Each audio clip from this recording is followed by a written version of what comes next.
Hello, my name is Matthew Hunter, foraging instructor specializing in the southern U.S. In today's video, we're going to be looking at 62 edible and medicinal plants that you can find growing commonly in the southeastern United States. We'll take a look at them and I'll talk about their edible and medicinal uses. Before we get started, a couple notes. First, this video was filmed and edited in 4K. YouTube doesn't always automatically put it in 4K. So if you look at the little gear icon on the bottom right of your video player, you can switch the quality all the way up to 4K if it's not already on 4K. Just increase the quality of the video a little bit. Also, before we get started, I want to mention my medicinal plants guide. It's a free guide that you can download, and it just covers some of the medicinal plants in the southeastern U.S. So if you're interested in getting my free guide, check it out in the link in the description below. Without further ado, we'll go ahead and get started. Thanks for watching. All right, so here's where we're starting out today. You can see there's my friend's house there in the background, and you can see their yard is just grass. So zero plant resources. Most people, when they buy a house in the South, the first thing they want to do is just get rid of the woods, have a big giant yard of grass. And then here's the wild area over here. And we're going to take a little walk down this trail, and I'm going to show you why, you may rethink clearing your whole property and planting grass. Let's go ahead and start walking. Here's where we're going to be at, and I'll just go ahead and start showing you some of the plants I find. Okay, so first thing right here on the edge, one of the first things I noticed was the bird life that this area is supporting. So as soon as you walk over to the trees, you just hear the birds singing and making noise. It's pretty cool. I do want to show you here this little plant growing in here called corn salad. I'll get a little close up on it. Definitely an easy plant to overlook. This is one of my favorite greens in the early spring. Right now it's a little too late to harvest it, but it's a good time to find it because it's most visible probably when it's flowering, and you can notice it if you're looking for it. And this is one that's, if you see the flowers this time of year in kind of the mid to late spring, then you can come back in the early spring, right when everything's first starting to sprout out of the ground, and you can find it. So I actually have a whole video on this if you want to learn how to identify it. I'll go ahead and link that in the description below. Another one we have here is an American persimmon tree growing in this kind of moist, sunny area. And American persimmon has a wonderful fruit. It's one of the sweetest native fruit in North America. And I actually have a full video describing how to identify persimmon trees, also how to process the fruit and make a delicious persimmon nut bread. So make sure to check that out. I'll link it in the description. Another one we have here is yellow wood sorrel, a really easy win if you're a parent trying to get your kids into foraging. You can see it looks like clover. A lot of people mistake it for clover. So it has these three-parted leaves that look just like clover. They have heart-shaped leaflets. They also have yellow flowers. It's not clover. This wood sorrel, it has a sour flavor. So kids really love it. They love to try it out. Another really good ID feature, see if you can see this here, are these little seed pods. They look like bananas. So you can eat these as well. You can eat the whole plant. And so these five petaled yellow flowers with little banana seed pods, clover-like leaves with 3 leaflets, heart-shaped leaflets, and a sour flavor. That's how you identify the yellow wood sorrel. Here's one that a lot of you are going to be familiar with, the Japanese honeysuckle. Most of us grew up grabbing these flowers and licking the little nectar out of the base. These are actually a really important medicine in China, and they're used for a lot of different things, but one of the main things is as an immune stimulant for cold and flu.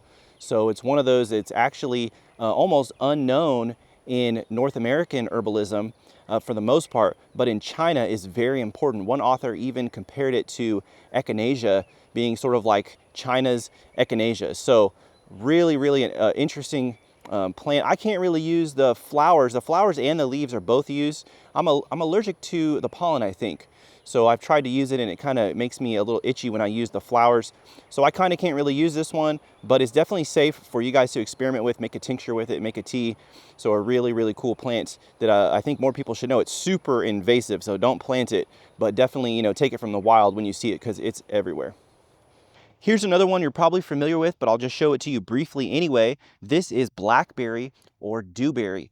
And what I have found teaching foraging is that some of those common plants that, used to be just everybody knew it, It's sort of becoming lost to our culture as we kind of move away from using wild food in medicine. So most people can recognize a blackberry or a dewberry when they see one, but I've noticed a lot of people can't recognize the plants, which is really important because, you know, the berries are only there for a little short amount of time. And so all the rest of the year, if you're able to recognize the plants, you'll know where to come back, and you could pass up, you know, massive patches of blackberries if you can only recognize the berry and not the plant. So here's what the flowers look like. They're going to come out around the month of April, maybe late March in some of the real deep south areas. They have 5 petals and they are white, and I'll go ahead and show you what the leaves look like. So there are numerous species of dewberry and blackberry. One of the things they almost all have in common is that they all have thorns on the leaves and the stems. You can see that this one has leaves with 3 leaflets, and I'll go ahead and also show you one that has leaves with 5 leaflets. It looks like this one here may actually be a different species than the one I just showed you. It has 5 leaflets on the leaves, and you can see it's different because it has that deep red color on the stem and those hair-like thorns just covering the stem. I think this is actually the Rubus trivialis, the southern dewberry, probably the one that I grew up picking as a kid mostly. And yeah, so that's how to identify them. They are usually going to be crawling along the ground, although some species will grow upright on canes, but they're always going to be low shrubs. So they have 5 white petals on the flowers and leaves that are either 3 leaflets or 5 leaflets, thorny stems. That's how to identify the dewberries. By the way, the root of blackberries and dewberries is actually an important medicine for diarrhea, which most of us don't think of as a serious issue here in the modern day in America, where we have clean drinking water and access to the doctor's office.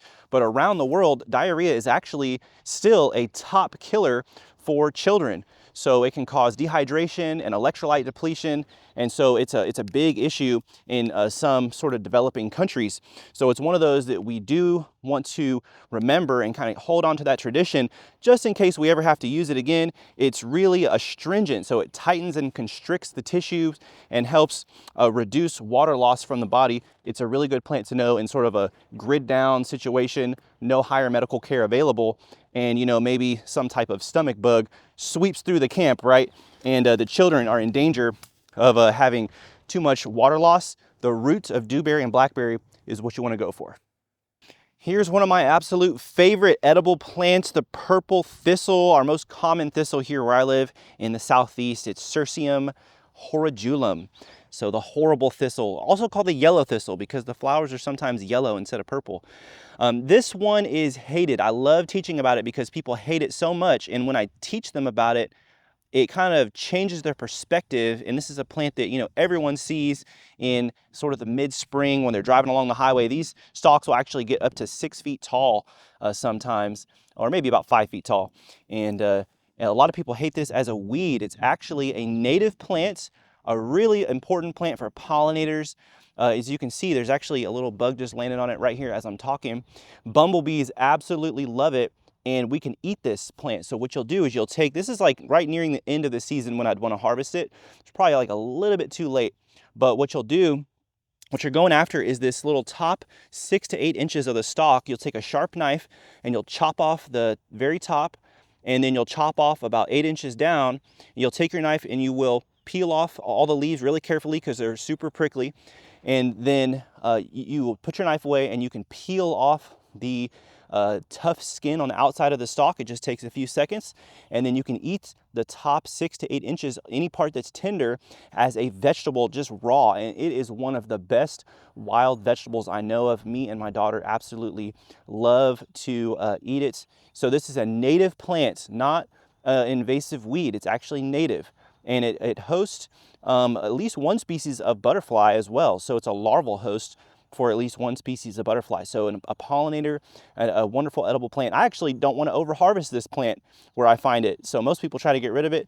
I try to make sure I don't take too much because I really, really love it. Here's another plant that people absolutely hate, the sweet gum tree. You know sweet gum, if you've ever thrown those little spiky gumballs at your brother or sister as a kid, these are the tree they come from. And sweet gum is really thought of as an invasive pest, a weed, but it's actually another native plant. It is a tree. and it is an important plant in medicine. It's also the larval host, or a larval host, for Luna moth caterpillars. So if you like Luna moths, those beautiful big green moths that you see, then you should love this plant too. It's a really cool tree. So medicinally, it's used as a respiratory antiviral. It was used in Southern folk medicine for cold and flu. So it's one of the top plants I know for cold and flu, and also for coughs. And this is a plant I also have a full-length video on, which I will link in the description below. But the parts you use, you can really use the whole plant. You can use the bark, the young leaves. It's springtime still, so the ones that are just sprouting out of the tips actually have a pretty strong smell to them. So you can use those. You can use the more mature leaves later in the season, or you can use the young, immature green gumballs. And historically, the sap was used. The sap smells like perfume. If you can nick a tree and let the sap run out, it smells really, really good. And so yeah, it's a really cool plant. I think everyone should know its uses. And you know, of course, you might want to get rid of it where the kids are playing, but the ones that are just way back where no one's going to be stepping on the gumballs, let those things live. Don't cut them down. It's a really good host plant for the Luna moths. So we all love those Luna moths, right? I mean, it's pretty cool. So yeah. Next, we have the pine tree. Yes, pine trees are edible and medicinal. You know, sometimes when you research the edible uses of pine, there is some confusion because there are some sources that will say they're toxic, or that certain species are toxic. And so there's a lot of confusion if you're trying to research it independently. But let me tell you, as someone who has been teaching about foraging for quite a while, all of the pine trees are safe to use. You do not want to use pines in early pregnancy, particularly in the first trimester especially. But besides that, you can definitely experiment with your local pine without figuring out which one it is. So as far as edible uses go, pine needle tea is a fun camping favorite. And most people, you know, when I say that, they make a funny face like it would taste like pine sol or something. But pine needle tea is actually a nice, mild flavor. You just take a handful of pine needles, boil it up, and then pour everybody a cup around the campfire when you're camping, and everyone's gonna have a good time. Another thing is that it is high in vitamin C, and it's a great cough medicine. It's really, really good for colds and coughs. And this is actually one of the parts that you would want the most. This new growth here, this little spike as it comes out, these things can be popped off, and they're absolutely full of resin. So you can use the needles, but if you have these available, you can actually tincture these things, or you can just pull them all off.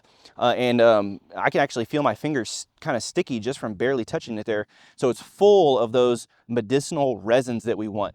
Another thing about the pine, you know, everybody hates pine pollen in the early spring because it's an allergen for a lot of people.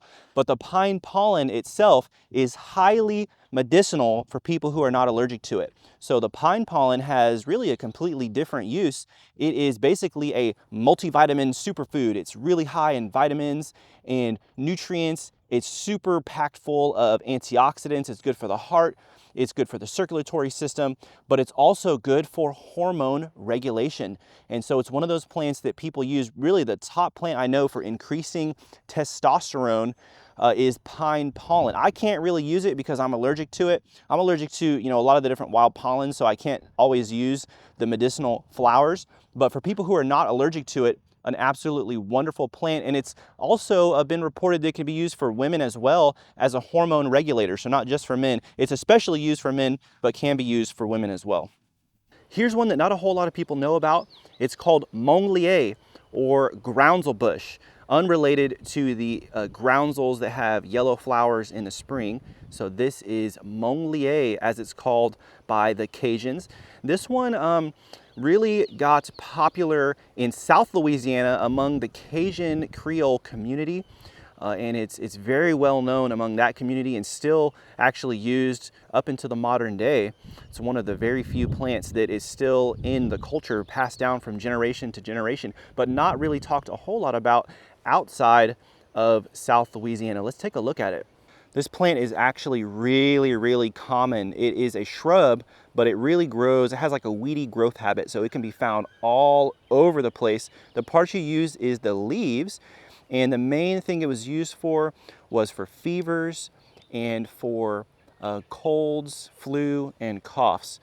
This is a plant that is super bitter.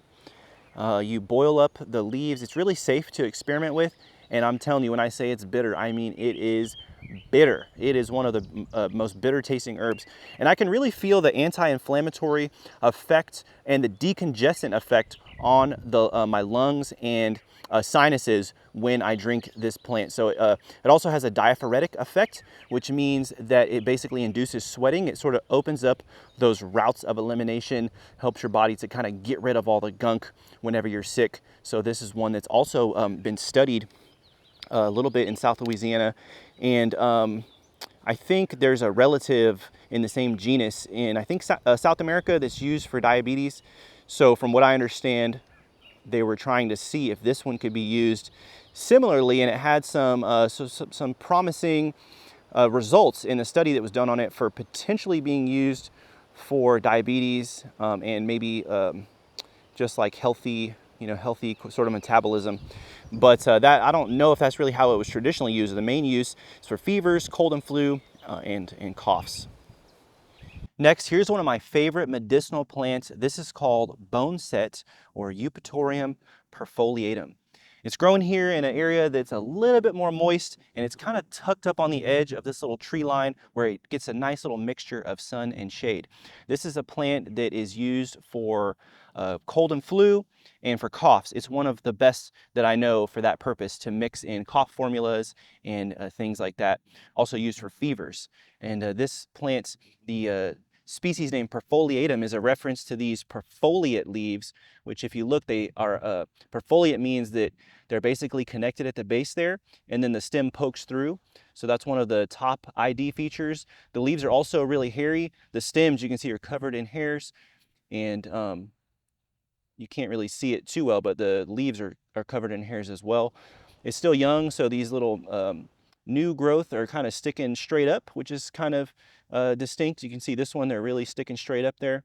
But then as this matures, it'll get about waist high, and it'll have clusters of white flowers which come out in the summertime. This one actually kind of reminds me of Manglier, the one we just looked at, as far as its medicinal uses go. It's definitely a different plant and has different, properties to it, but it's also really, really bitter. It's sort of in the same family. It's in the aster family, so the greater aster family, pretty much in the same family. It doesn't have the same cooling effect to the lungs and sinuses, but it definitely has a pain relieving effect in a cough. And also it's used in fevers and flu where there's like really bad muscle aches. You just feel like your bones are falling apart. And this one can help relieve the pain of that. It's definitely a diaphoretic. It definitely can induce a sweat. So I try not to take this before bedtime, or it'll just make you sweat right through your sheets, unless that's what you want. Sometimes to break a fever, people will take Boneset or other diaphoretic herbs to help actually sweat out a fever, sweat out the flu. But this one's really, really good in cough formulas, and also stimulates the immune system, and it's an antiviral, respiratory antiviral. So a really good one to know. This little aquatic plant here with the heart-shaped leaves is a really cool plant called lizard's tail. And this grows in wetlands all throughout the eastern US, and it is an important medicinal plant. It's actually, there's not a whole lot of records of this particular plant being used, and that's probably because there wasn't a whole lot of ethnobotanical research done in the eastern US when compared to places like the western US. But this one does have some uses associated with it, but it also has some relatives that are really closely related and are used extensively. So one of the relatives of this plant is a southwestern plant called Yerba manzа, and it has an almost legendary status in the Southwest as a medicine. One of the plants that every single tribe in the Southwest would have known about and used. And this one, being in the same family, also has some of the same properties. And you can tell that, one, because some of the uses that we do have recorded are similar, but also the smell. If you smell both plants, they have a really, really similar smell to them. And, as herbalists, one of the things we look at if, we're kind of missing records of plants being used as medicine because they just wasn't written down, or we can assume that it was used, but we just don't know a whole lot about it. a couple things we do. One, we look at relatives of that plant. So we have a Chinese species in the same genus. We also have a couple different plants that are used in herbal medicine in the same family. And then we look at the smell and the taste. Does it smell and taste similar to the other ones that are used? And in this case, it very much does. It has a really, really cool sort of licorice type of mint almost kind of smell. It just has a really amazing smell. So this one was used, we do know that it was used for ailments of the skin. It was used for, you know, various ailments of the skin. One of the things it can be used for is for inflammation in the lungs, in coughs and in colds. It can also be used for the urinary tract. Has a lot of different uses because it's anti-inflammatory. It's kind of one of those broad spectrum plants. Wherever you apply that anti-inflammatory action, it's going to be effective, and also probably would be one that could be used for rheumatism historically, and maybe even a sedative as well. This is one that I have not used yet, but that I plan on doing a big deep dive research on in the near future, hopefully this year, and using a lot more. It's the whole plant, I believe, can be used, but the roots probably pack the strongest punch. So definitely one to be on the lookout for. Be on the lookout on my channel for a video detailing the uses of this. So this is the lizard's tail. Very cool wetlands plant. Next, one of my favorite plants of all time, the coral bean or mamu plants, Erythrina herbacea. The coral bean is one that not a whole lot of people know about it actually. It's another one of those that somehow survived in the Cajun Creole culture of South Louisiana, but outside of South Louisiana, it's hardly known as a medicine. In fact, most of the records of this plant, if you were just to go look it up right now, would state that it is toxic, which is actually the case. It does have some toxicity to it, but as you get more advanced in herbal medicine, what you'll learn is that just because a plant is poisonous doesn't mean that it's not also medicinal in a certain, smaller amounts. And so this is one that is really legendary in South Louisiana as a plant that is used for respiratory ailments of all types: bronchitis, pneumonia, whooping cough, cold and flu. It's used for fevers. It is legendary. The parts that are used are the parts that are often reported as the most toxic: the seeds, which are bright red, and also the root. Okay, and this is actually the plant that I have used for my business logo and my YouTube logo. So if you see those red flowers on my little YouTube thumbnail, those are the flowers of this plant, the coral bean. And in South Louisiana, it has an interesting name. It's known as mamu. So mamu, just like the Manglier has a French name, this is the name that it was given. And it's really interesting because in the Acadian region of Louisiana, this plant is still grown in people's yards to this day, so they can use a medicine out of it. There was actually a commercial cough syrup that at one time came out, probably in like the early 1900s or mid 1900s, came out and was actually sold in an actual cough medicine. So a really, really interesting plant. I have not used this plant as a medicine yet. I'm still researching it, and it's one that, even though it's hardly known in America, there's about 130 species of Erythrina worldwide, and many, many, many of them have the same uses and have overlapping uses. So it's been a really interesting study to look at how some of the other species were used in South America, Africa, Southeast Asia, in India, like really all over the world. It's really crazy. But for now, the part that I have used of the plant and have experimented with are the flowers. And those red flowers are the least toxic part of the plants, and they are edible after cooking. So they change from a bright red color to a green, actually turn green. So what you want to do is you want to cook them for about 15 minutes, boil them for about 15 minutes, drain the water off, and then you can eat them as a vegetable. And it's really interesting. The flavor turns, the texture and the flavor changes from a flower into like a green bean. So it feels like you're eating a plate of green beans because they actually turn green. Really interesting vegetable. So I have used it as a vegetable, as a cooked green, or cooked flower rather. And as a medicine, I will be experimenting with this plant. Actually just transplanted some from the wild and now have a few of them growing in pots. So this is one I'm cultivating now. It readily cultivates from a seed, so it's really easy to germinate. But anyway, I'll go ahead and move on because I could talk about this all day because it's one of my favorites. So this is the coral bean or Erythrina herbacea. Next, we have a little patch of Yaupon holly growing here. Yaupon Holly is North America's only plant that's high in caffeine, and hardly anybody seems to really know about it. It's crazy. I actually have a full video detailing the identification and uses of this plant, going into the history as well, which I'll link in the description below, and you can see how I harvest it and how to prepare it. But I just strip off the leaves, and you can see the little new growth. The young light green leaves are the best part. You can use the old leaves too, but you strip those off, and then I'll just dry them on the counter. Some people roast them, and you can make a caffeine-rich tea. But this plant got stuck with a horrible scientific name. It's known as Ilex vomitoria, and that species name vomitoria goes back to the traditional use of the leaves by Native Americans. This plant was used by virtually all of the Native American groups in the Southeast as a purgative, a plant that induces vomiting.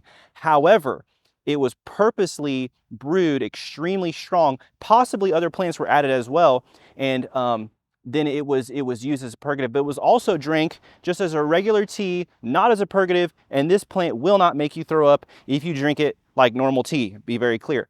A wonderful green tea, high in caffeine, pumped full of antioxidants that everyone needs to know. You can actually buy this from a couple local companies online. I think there's one in Houston area or East Texas somewhere, and one I believe in Florida that sells this.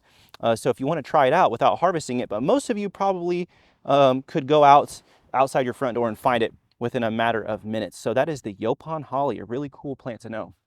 Oh, we found our first little sassafras on the walk. Sassafras is North America's root beer plant, and the leaves are also used in gumbo as a seasoning called filet. But I know a place not too far from here where there's a lot more of it. So stay tuned if you want to hear me talk about sassafras, but for now, we'll move on. This little shady area actually has a lot of wild cherry trees in it. And I know it seems like we've talked a lot about plants that are used for cold, flu, and coughs in this video so far. Don't worry, we will be getting to some more stuff, but this is the premier cough medicine in North American herbalism. Wild cherry bark is my go-to for coughs. It's an excellent cough sedative, reducing inflammation and pain in the lungs, sort of reducing the cough reflex a little bit. It's healing to the lungs, and it also acts as a mild expectorant, helping to get gunk out of the lungs when there's like stringy, thick mucus that just doesn't want to come out. This can help get it out. And I've chose this shot here because you can see the upper part of the tree and the lower part of the tree. It kind of shows what the bark looks like as it ages. Wild cherry is really easy to identify by its bark. On the top part of the tree in this shot, you can see that it has almost a silvery bark with horizontal, what we call lenticels. So these horizontal lines. As it ages, you can see it starts to crack vertically first, and then when it gets even older, it'll crack both vertically and horizontally, giving it sort of a blocky appearance, and it also turns almost like a blackish color as it gets older. So with a little practice, you can learn how to identify the older trees as well as the younger trees. Let me go ahead and show you the leaves as well, but this is one of the top plants I use for coughs. I actually have a full-length video detailing exactly how to harvest it and prepare it, which I will put in the link in the description below this video. Here are what the leaves of the wild cherry look like. You can see they're generally oval in outline. They are kind of widest near the middle. So they're not widest near the base like an egg, and they're not widest near the tip, but they're pretty much widest near the middle. They also, I don't know how well you can see this, but they have serrated margins. So along the edges of the leaf, there are fine little serrations, but the most distinct feature of this and the way that you can really nail down your identification with confidence is if you look at the back.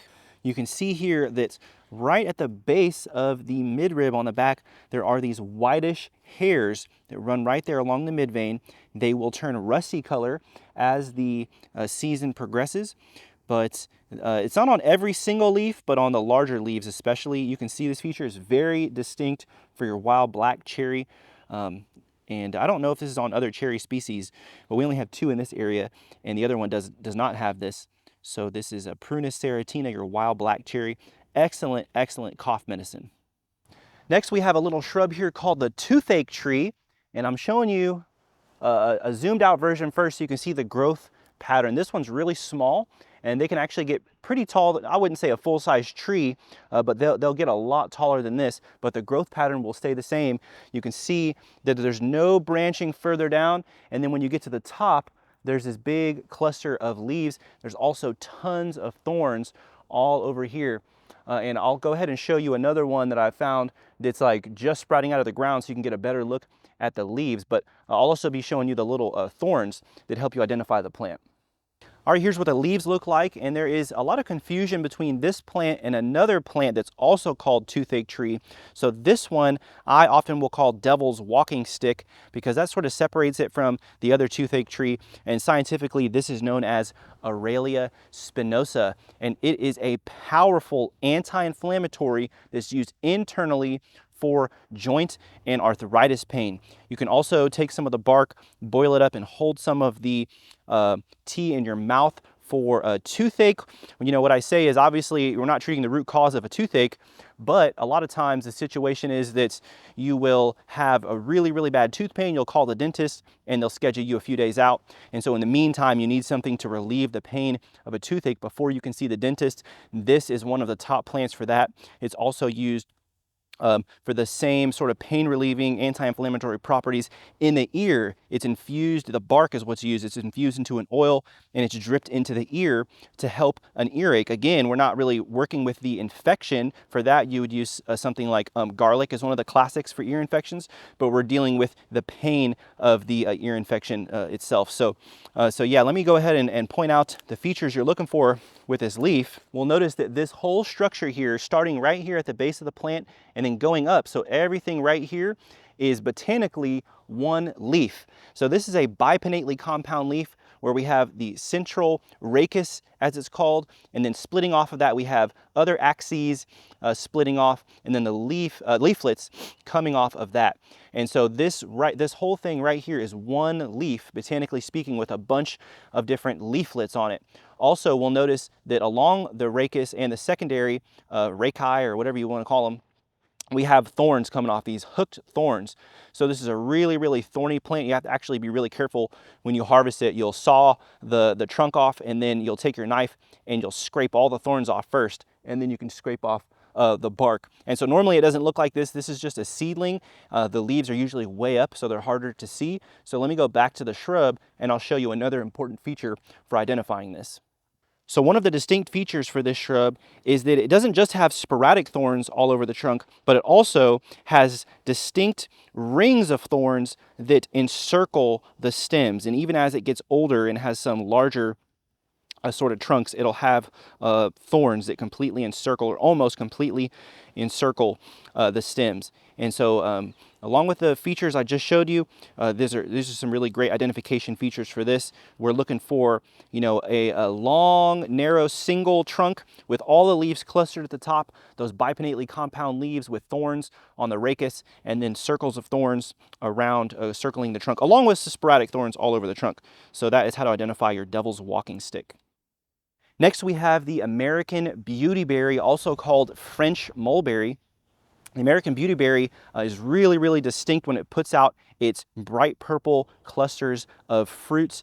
The fruit all by themselves don't really taste too good. They kind of have a medicinal taste to them, but a lot of people say that when they're made into a jelly, it tastes really good. This plant actually, interestingly, is not really known as being medicinal in the modern day, but does have some historical medicinal uses associated with it. Particularly the roots were used for a number of different purposes, one of those being a diuretic. And one of the interesting things about this plant is that I have heard two separate sources, and only two and no more, but two separate sources that say that the roots are an excellent remedy for kidney stones. And so what I wanted to do is actually ask you guys, the people who are watching, if you've ever heard of this use. I'm trying to sort of track this down and put the pieces together, because so many of the uses of plants have been lost over time. One of the sources said that I think his uncle or his grandpa, they would make him dig up the roots as a kid, and they all swore by it for kidney stones. And so his family, this was sort of passed down to him, but then he didn't really know how to use the plant other than he just remembered having to dig it up. Another source said that she learned it from somebody and that she had used it for herself and for her daughters for kidney stones, and that it was very effective. So we have two separate sources both saying that this is a historical medicine for kidney stones, and both saying that the people they learned it from claimed it was very, very effective, and yet there is hardly any records of it being used that way. There is at least 1 or 2 records of it being used as a diuretic, which is sort of connected to being used for kidney stones, but besides that I can't find anything. So I was really hoping that maybe someone watching this video would have a similar experience. Maybe their grandpa or somebody in their family told them about that or made them dig up the roots, or someone else knows about it. So let me know if you guys have ever heard of French mulberry or the American beautyberry being used for that purpose, and I would greatly appreciate it. Here's an interesting little shot here. We have 2 different species of blueberry growing side by side. This is more of the traditional wild blueberry. It doesn't look like this one really is going to set fruit. It's probably growing too much in the shade, but this is probably the Mayberry or Vaccinium ellioti. Regardless of the exact species, this is going to be one that has edible fruit around the month of May. And then this one over here, let me come over here. This is the Sparkleberry or Farkleberry Vaccinium arboreum. And this is probably the largest species of blueberry in the world. It actually grows to the size of a small tree. I have a full-length video on this one. It is used for high blood pressure and also for blood sugar control. One of the very top ones I know for that. Also, it's used for prostate inflammation. Those are the 3 main uses I know for it. And this has been tried over and over. It's a tried and true remedy for high blood pressure and blood sugar control. Of course, you do have to keep taking it, so it's not a cure, but it is one that can help, and it's a really good one to know. So let me go ahead and we'll take a little closer look here at this one. You can see this species has larger leaves. They almost look evergreen. They're kind of tougher and a little bit more leathery. Technically, this one is deciduous, but it does tend to hold on to its leaves a little bit longer than some other deciduous plants. And the bark is really what I look for to confirm identification. Especially when I was first learning the plant. It has sort of a reddish, kind of brick red color to it, but you can check that out in my full-length video, which I will link in the description below. The other species of blueberry here has a lot smaller leaves. They're a little bit more delicate. There's a lot of different species of blueberry in the southeast, and they can all, of course, be eaten. The fruit can be eaten. The way you identify this one, if you just see leaves without flowers or fruit, is a lot of times the larger stems will have a sort of a greenish appearance to them. I don't really see that on this one, maybe because it's growing in the shade, so there hasn't been a lot of new quick growth like some of the ones growing in the sun. But it is really good to learn, like I said earlier, how to identify plants when they're not in season, because you could walk by this 100 times before you realize it was a blueberry bush, and you could walk through a huge blueberry patch that you could definitely come back to at the right time of year if you knew what it was. But if you never know, then you're missing out on a lot of resources. So yeah, there's a little blueberry leaves there. So that's a cool one, and this one actually produces really a good fruit. This species does. It's a really good one in the month of May. Sure enough, right behind me there's one that had that green bark feature. So you can see this one is about pinky width, and most shrubs, by the time they have branches that are this thick, they have already sort of created bark and turned gray or brown or whatever color. But it's a distinct feature of some of the blueberries that the stems will remain green for a lot longer. This is another interesting feature unrelated to the bay family. So sassafras and your wild bay will often have that feature too, that the stems will stay green for longer. Not related to blueberries, but just a random little fact. That's another group of plants that I know that sort of does that.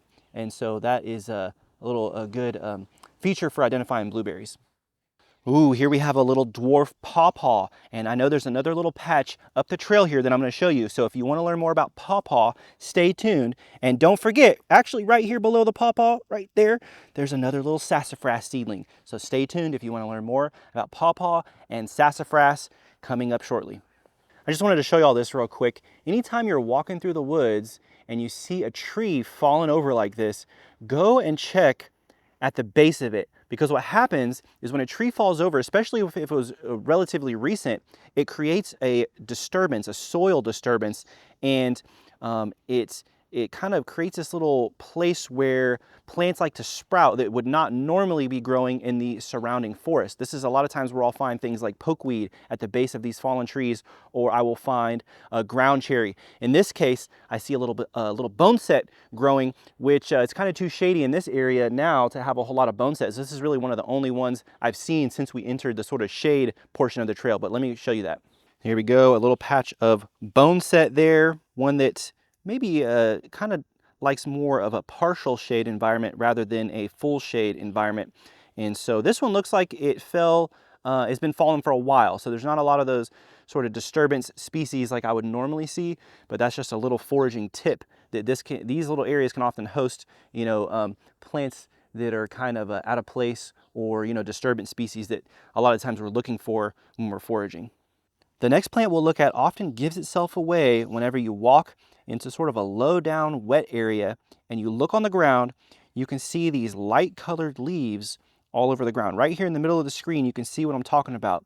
And this may not be super noticeable on camera, but if you look all scattered over the ground, there's these sort of light colored leaves. This is a lot more noticeable in the winter time, when the leaves have more recently fallen. Right now it's the spring, so they've started to kind of decompose, but I wanted to show you that because it is a really good way to identify, or at least to locate the next plant we'll look at, the Sweet Bay Magnolia. So here's a little cluster of Sweet Bay Magnolia. So to find this plant, first you're going to want to walk down into a low-lying wet area, and then the first thing you may notice is those leaves on the ground that have white undersides, and they make it really noticeable. When you see those, you'll want to look up and look around, and you'll be looking for a clump of trees all growing together in a cluster with smooth gray bark. And you can see that this one has lichens growing all over it, giving it a mottled appearance. This is how to find Sweet Bay Magnolia. And once I tell you about its uses, you're definitely going to want to find it. Here are what the leaves look like. It's called Sweet Bay because the leaves are reminiscent of bay leaves, although I don't know why it's called Sweet Bay, because the leaves are not really sweet. They kind of have a bitter flavor. And when you look at the underside, they become really distinct because they have those distinct white leaves. Also, when you crush them and smell them, they have kind of an essential oily smell. There's definitely an aroma to them. It smells really good, actually. And this one is a really, really important medicine for a number of different things. I don't want to list a whole long string of uses and overwhelm you, so I'll just give you two main ones. The first is it is used for the central nervous system. This plant has been extensively researched in China. Actually, the Chinese species has mostly been researched. This particular species is probably the strongest of our native magnolias. It's a native to the deep south, so it's Magnolia virginiana, and it shares some of the uses. So it's really, really good for stress. It's good for anxiety, and it's also good when mixed with other plants for things like depression. So it's an antidepressant, anti-stress, calmative, anti-anxiety plant. Really, really wonderful for that. I think it could probably help people get off of nicotine as well. I actually will chew the bark, and it gives you almost a nicotine-like effect. It's really relaxing. It's mild, but definitely noticeable. So the bark is what I use. You can also use the leaves. It's a really safe plant to experiment with. The main thing I've noticed that if you take a little bit too much, it can give some people a headache, myself included. If I take 2 dropperfuls of the tincture, I'll get a headache, a mild headache, but if I just take 1, then I'm good. I really like the tea of this plant though, the bark. I will boil it, make a decoction, and then I'll to make it really strong, I'll let that sit overnight, and then the next day it'll have this like oil sort of floating on the surface. I'm not sure what it is, but some type of, oily looking substance, and then it's really, really strong, and it's a really relaxing, calmative plant. Another really good use for the plant is as an anti-inflammatory for joint pain and arthritis. This is often mixed. I say often, it's not really used a whole lot by too many people, but for the people that it is used by, it's often mixed with the devil's walking stick that we looked at for arthritis pain. I've actually used it in a formula for that. and have found it effective for people that have joint pain. So this is a really good one for that. So those are the two main uses I'll leave you with. I actually have a full-length video on this plant that I will put the link for in the description below. I also have an article on the genus Magnolia and its medicinal uses, a really cool article that I spent a lot of time working on. So this is a really, really cool plant. One of my favorites and one of the ones I'm really most familiar with as far as using it for medicine. So an excellent, excellent plant to get to know. Here's a plant in the arum family that I don't know any edible or medicinal uses for. I don't even know what species it is. Put it in the comments if you know. But this is just such a beautiful, beautiful plant. It's a wetlands plant of the early spring. And I just love to look at it. And this is one of the plants you're missing out on if you convert your woodland to a big giant lawn full of grass when you buy your house and you want to just clear all the land.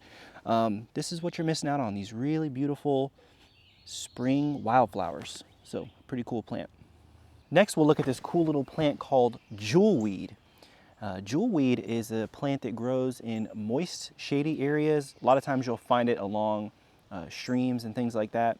And it's one that got really famous for a time as a poison ivy remedy. I don't really use it for that. I believe it also has antifungal properties. This is not one that I really use as a medicine or have experimented with yet, but I just wanted to show you this because it's pretty cool. I'm going to show you why it's called jewelweed. When you pick a leaf and put it under water, it gets this shiny, see if you can see that, this shiny metallic look to it. There, you can almost see it right there. It's really cool. I know you can't probably see it well on camera, but trust me, if you have kids, you're always looking for something interesting to get them interested in plants and looking at plants and talking about plants. And this is one of those things. If you're camping, you're next to a stream, you find some jewelweed, you can show them this and it'll give them a little bit of entertainment. Another plant you can find growing in these sort of wet areas is a plant called bugleweed in the genus Lycopus. This is one of the more difficult plants to identify in this video. It's in the mint family, so it has a square stem and opposite leaves, but it doesn't have that typical minty smell, so that's not really going to be a good feature for you. It actually flowers later than most mints. Most mints, in my area anyway, flower in the springtime. This one is going to flower later on in the summer. In its young stage, you can see, let me see, focus on the one on the left over there.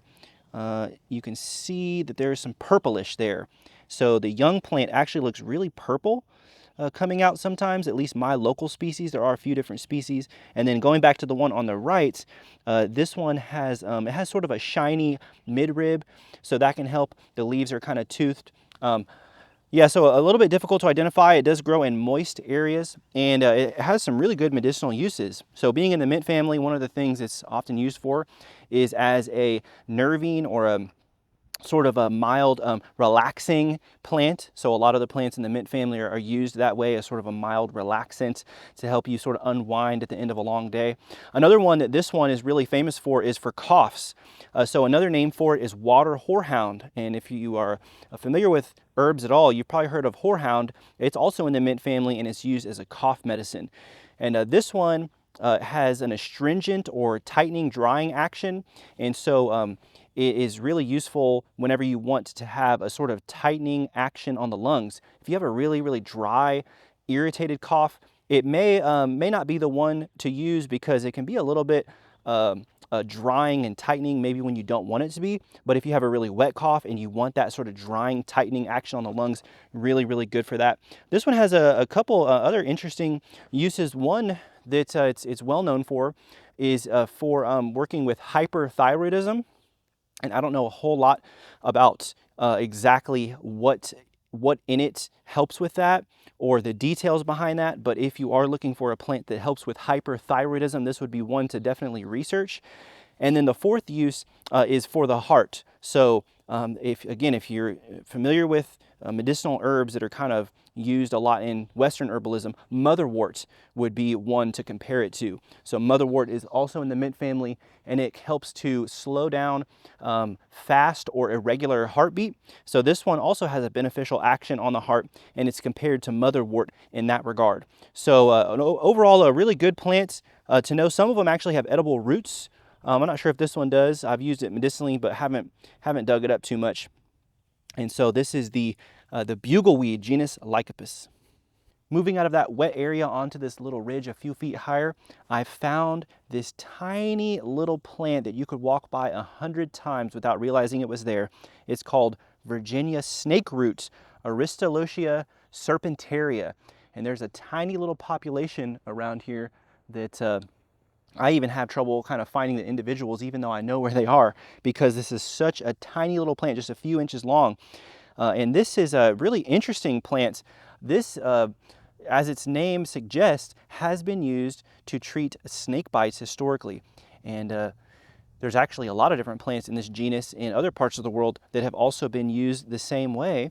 And this is one that scientific studies have validated its effectiveness for this purpose. It has something in it called aristolochic acid, which has been found to be a venom neutralizer. So really, really interesting. I'm not suggesting, of course, that you should try to treat a snake bite from home, but this can be used for other types of venom as well, from things like brown recluse bites or what have you.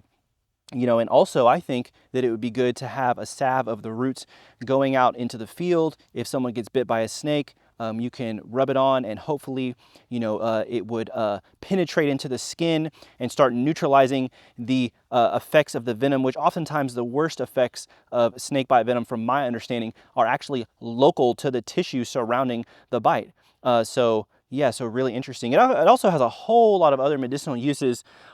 Historically, it was used for a lot of different things besides snakebite. It's a medicinally active plant for sure. The root is the main part used, but at some points, people discovered some toxins in the plant that are nephrotoxic, so toxic to the kidneys.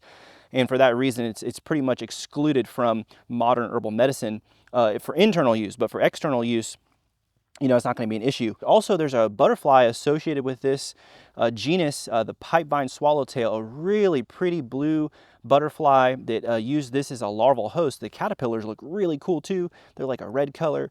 I'll show you some pictures that I have from when I lived in the Southwest of finding the caterpillars out in the middle of the desert. It was really, really cool. So this is just a really cool plant to know. Lots of interesting, you know, history behind it and some interesting constituents that it has in it. So it's the Virginia snakeroot. All right, now that we've reached near the end of this trail, I can show you the only patch of dwarf pawpaw that I know in this part of the state. Pawpaws have the largest native fruit in North America. They are a wonderful sort of tropical type fruit. This here is the dwarf pawpaw, so the one that has the largest fruit and is probably the most famous and most widespread is just a common and regular pawpaw, which is the Semina triloba. This is the dwarf pawpaw that grows in North Louisiana. I actually know where I just found a big patch of pawpaw trees, the big kind, the only big patch I know in North Louisiana, so I'm pretty happy about that. But this one is not sold in stores. I think it just has a really short shelf life is the reasoning behind it, or maybe there's some quality variation. I don't know why it really, you know, besides those two things, didn't really get more popular. This is one that a lot of people have heard the name of, but it's sort of becoming more and more rare to find people who actually have eaten a pawpaw or certainly couldn't even identify the shrub. I'll give you a close-up here. One of the main ways that I identify pawpaw, or when I first was starting, is I crush the leaf and it smells like bell peppers to me. Really distinctly smells like bell peppers. So that's one of the good ID features for the pawpaws. Here's what the leaves look like. So the leaves of the larger pawpaw and then the dwarf pawpaw look really similar, and they have that same smell. And so the leaves of pawpaw, we looked at the wild cherry, how the widest part was kind of right in the middle. For pawpaw, the widest part is near the tips of the leaves, like right here is where they're widest. And so I guess we'd call that an obovate leaf, where it's sort of like a reverse egg shape, kind of, minus the little, you know, tip down there, but in the general sort of overall shape there. So those what the leaves look like. This also has a butterfly associated with it, that if you can find the butterfly, chances are you're really, really close to a pawpaw. It's a super pretty butterfly. It's called the zebra swallowtail. The zebra swallowtail uses pawpaw as a larval host, and you know, where I found that big patch of, actually it was shown to me, that big patch of pawpaws the other day. Man, there were zebra swallowtails everywhere. So you should learn how to recognize the zebra swallowtail so that if you see it, you can immediately think, I need to look for pawpaw trees. They're probably around here somewhere. So this is just a really cool shrub here. I'll show you what the flowers look like here. They're really small on the dwarf pawpaw. They're a lot bigger on the regular sized pawpaw.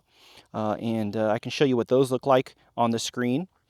So this is a really good one to know. Look for pawpaws usually growing along waterways in full shade is a lot of times where they like to grow. Although I have seen this particular species growing in like open pasture sort of settings. And in North Florida, there are multiple species of dwarf pawpaw.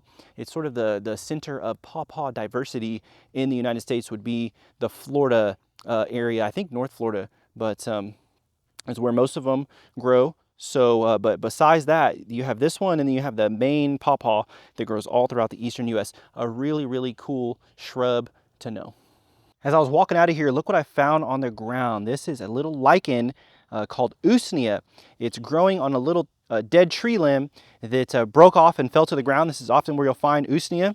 Usnea is a powerful antibiotic lichen that's used for respiratory tract infections, urinary tract infections, and infections of the skin like poorly healing wounds and sores, and also for fungal infections. It's an immune system stimulant. A really, really good lichen to know. Very common in the southeast, especially in these sort of moist areas. As we walked back down here into this little wet area on our way out, I found it. And so in some areas you can find tons of it. I actually have a full-length video that goes through exactly how to identify Usnea and separate it from some of the other lichens that look similar, and also a detailed medicine making tutorial, because this has like a special way that you make medicine out of it. You make what we call a multifractional extract, extracting various constituents from the lichen and separately, and then kind of mixing it together. So I'll link that in the description below, but this is one that I think every southerner should know, a really, really good one to have on hand. Here's another common aquatic herb called Wapato, or duck potatoes. It's in the genus Sagittaria. And so it has sagittate leaves, or arrowhead shaped leaves, and it also has a distinct sort of spider vein pattern there. Hopefully you can see that, how from like the base, like right there where the little ears come off, from the little base, all of the veins sort of spider leg out, kind of is the best way I can describe it. It looks like a little spider pattern. So there's a lot of curvature there in the veins. These are a really, really important staple food, actually, the roots, and it's usually found growing in the water. This is kind of a little drainage that is seasonally flooded, so it's an aquatic plant. I have not gotten to eat the roots of these plants yet, despite having known about them for, I don't know, probably a decade. In the Northwest, they were an extremely important staple food. You can also find huge patches of them in the Midwest and in some parts in the South. A lot of times when I find it, though, I would say the majority of the time that I see it, the problem is that it's growing in water that I'm not so sure isn't polluted. And then, you know, being in the deep South in Louisiana, I'm also not so sure that there's not a big alligator waiting to get me if I was to jump in. So those are two of the issues preventing me from eating it sometimes. And also, I don't always see it in large numbers, but you know, if you can find a big patch of this in some areas like lakes and ponds, there it's literally just like covered for acres in this stuff. It is a primary food source. The tubers are harvested in the cool season, so you have to get wet when it's really cold outside, because they won't always actually be present in the summertime. So you have to wait until the plants go dormant and put all their energy in the roots, and then you can wade into the mud and swish your feet back and forth just like you do at the beach when you're trying to dig a hole with your foot, and it'll dislodge the tubers, and then you can cook them up and eat them like potatoes. So lots and lots and lots of records of this, and books, and people showing you how to do it, and even videos. So it's a really, really good one to know. I just haven't, it's one of those that's just kind of eluded me over the years, but I thought I'd share with you. And there's also a quick lookalike that I will show you next that's in the arum family that is sometimes mistaken with this. Here you can see Wapato's poisonous lookalike. It's in the arum family here. And plants in the arum family don't have that same vein pattern. Let's see if we can get a close-up on that leaf there. You can see how the veins there on the little ears are just kind of straight, and the main vein down the middle is pretty straight, and then it does have some sort of parallel type veins coming off of it, but there's not a whole lot of curvature, so definitely just doesn't have the same leaf appearance. And you know, if you look online, these pictures of this is all over the place, and you can clearly see the vein pattern really different there. Yeah, so that's Wapato's little lookalike. Next, one of my very top favorite medicinal plants, another plant in the mint family. This is called Self-Heal or Heal-All, Prunella vulgaris. It's a non-aromatic mint, so it doesn't have a minty smell, but it does have the other features of the mint family: a square stem, opposite leaves, and the flowers, which are just about to come out here in late April. Have the typical mint family shape. So this starts flowering, and I think yesterday was the very first flowers I saw in sort of mid to late April, and then it'll be flowering throughout the month of May. This is a plant that has so many medicinal uses, it's really even hard to know where to start. I have a whole video detailing the uses of this plant, which I'll put in the link in the description below. Go through identification and things like that. But it's one that is a cooling anti-inflammatory, broad spectrum anti-inflammatory. I really like to eat the plant when it's young. It doesn't taste good, so I don't really use it as a vegetable, but I think as a medicine, it's one of the best ways to get the plant actually into your system is by eating it. So I'll eat the young leaves, sometimes cooked, and sometimes even raw. I'll really have to choke them down if they're raw, but it makes me feel so good that it's worth it. This is one that I would actually consider using the leaves dried, powdered, and in pill form just to be able to get it every day. And it's one that is such a broad spectrum anti-inflammatory and so cooling that it just makes you feel healthy. It just reduces inflammation in the body. It just makes you feel good. You can really feel the effects of it. It's really wonderful. And it's one that, you know, if I had to bet money on, out of all the plants I know, you know, which one would be the one that could make you live 20 years longer, I would put my money on this one right here. This is one that honestly I do believe that if it was taken regularly, I believe it could increase your lifespan. That's my opinion. I don't have any information that backs that up. That's my opinion. After using the plant and also researching it extensively, I think it's just a wonderful plant that more people should use. I wouldn't use it every single day all the time. I would, you know, use it for a few weeks, give your body a break, and then go back on it. But a really, really wonderful plant to know. Next, we'll take a look at the medicinal uses of willow trees. So here we have a willow.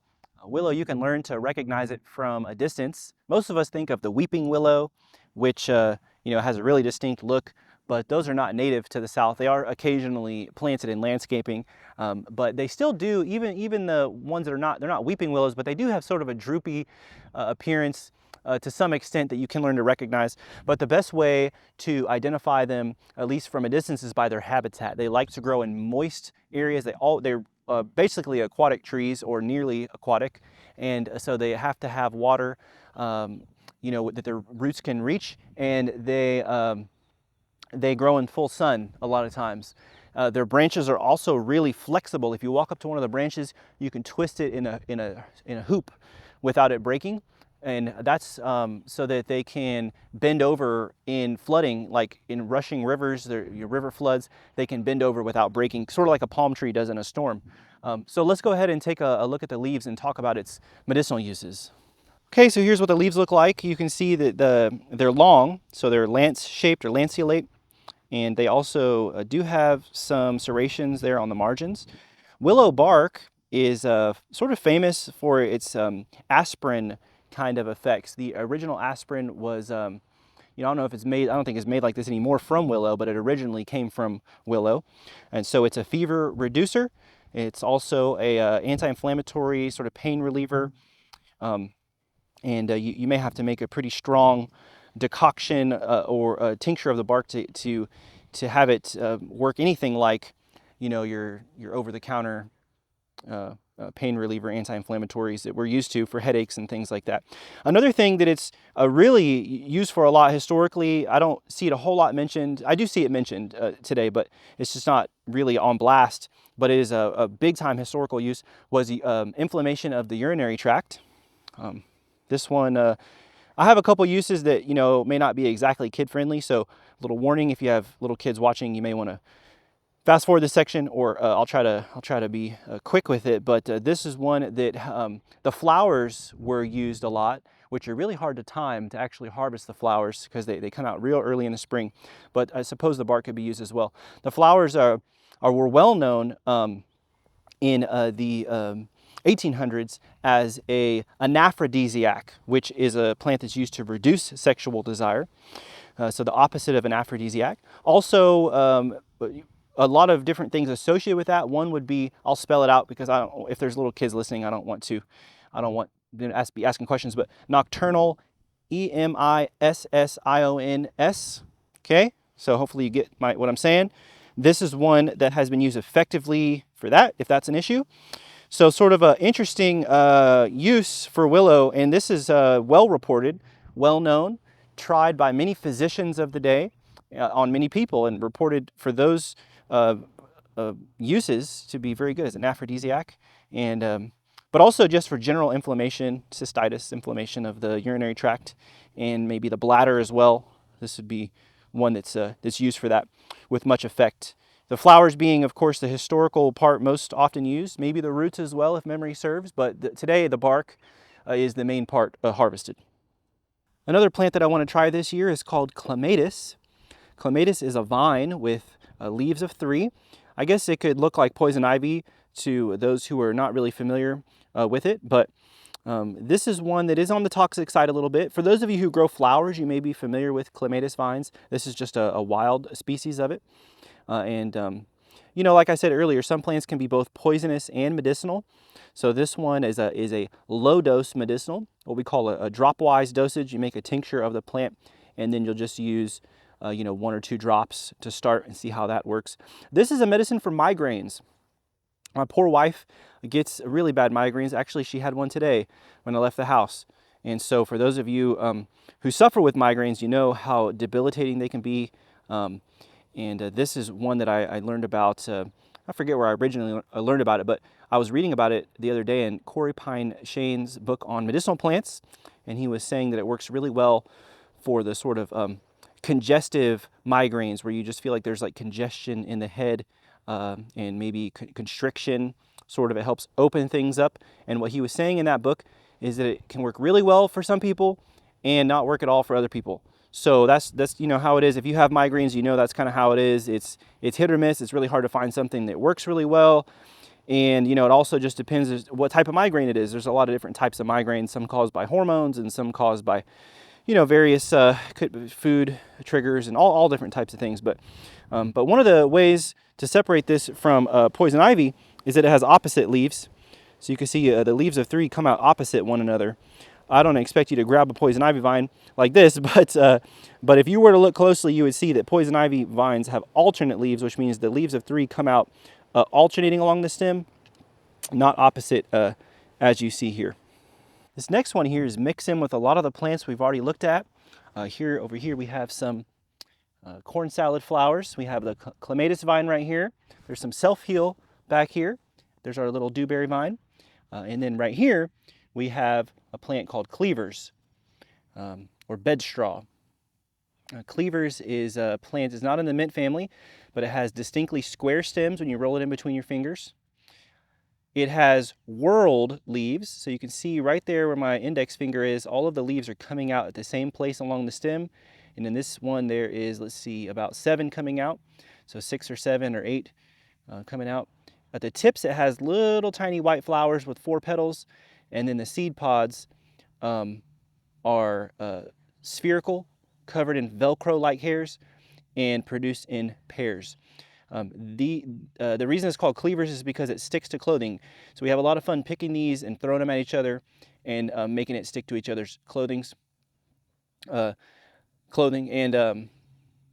Yeah, so it's mostly a yard weed oftentimes. There's not native and non-native plants used similarly.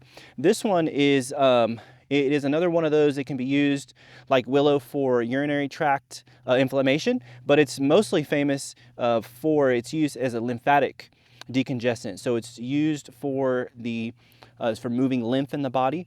It's can be used as an alternative for that purpose. For example, chronic issues of the skin. Of course, for something like that, you're talking about a long-term type of use. It's also a diuretic, so be aware of that as well. But yeah, using it in lymph formulas for things like cold and flu, as lymph support, it could be good for that, and also for chronic skin conditions or inflammation of the urinary tract. Those are some of the ways that I know how to use the plants. But it's mostly famous as a lymph mover. So a good little plant to know. Okay, here we have an Indian false strawberry. It's edible. It's in the same family as your wild strawberry, in the rose family. And it looks just like wild strawberries, same size and everything, but it doesn't taste like wild strawberries. It has no flavor whatsoever. It's hardly worth mentioning, but as a parent, anytime you can find a plant that's common like this often grows as like a weed kind of in yards. It's really good for kids because kids don't really care what it tastes like. They just think it's cool that you can pick berries and eat them. So again, it's as a dad, it's a win. So here's what the berries look like. Let me show you what the leaves and flowers look like really quick. It's funny, there could be quite a bit of confusion between these three parted leaves. We have three different ones here. This is a poison ivy right here, three parted leaves. And we have the clematis right there. And then let me zoom in on the Indian false strawberry or mock strawberry. That's what we're looking at right there.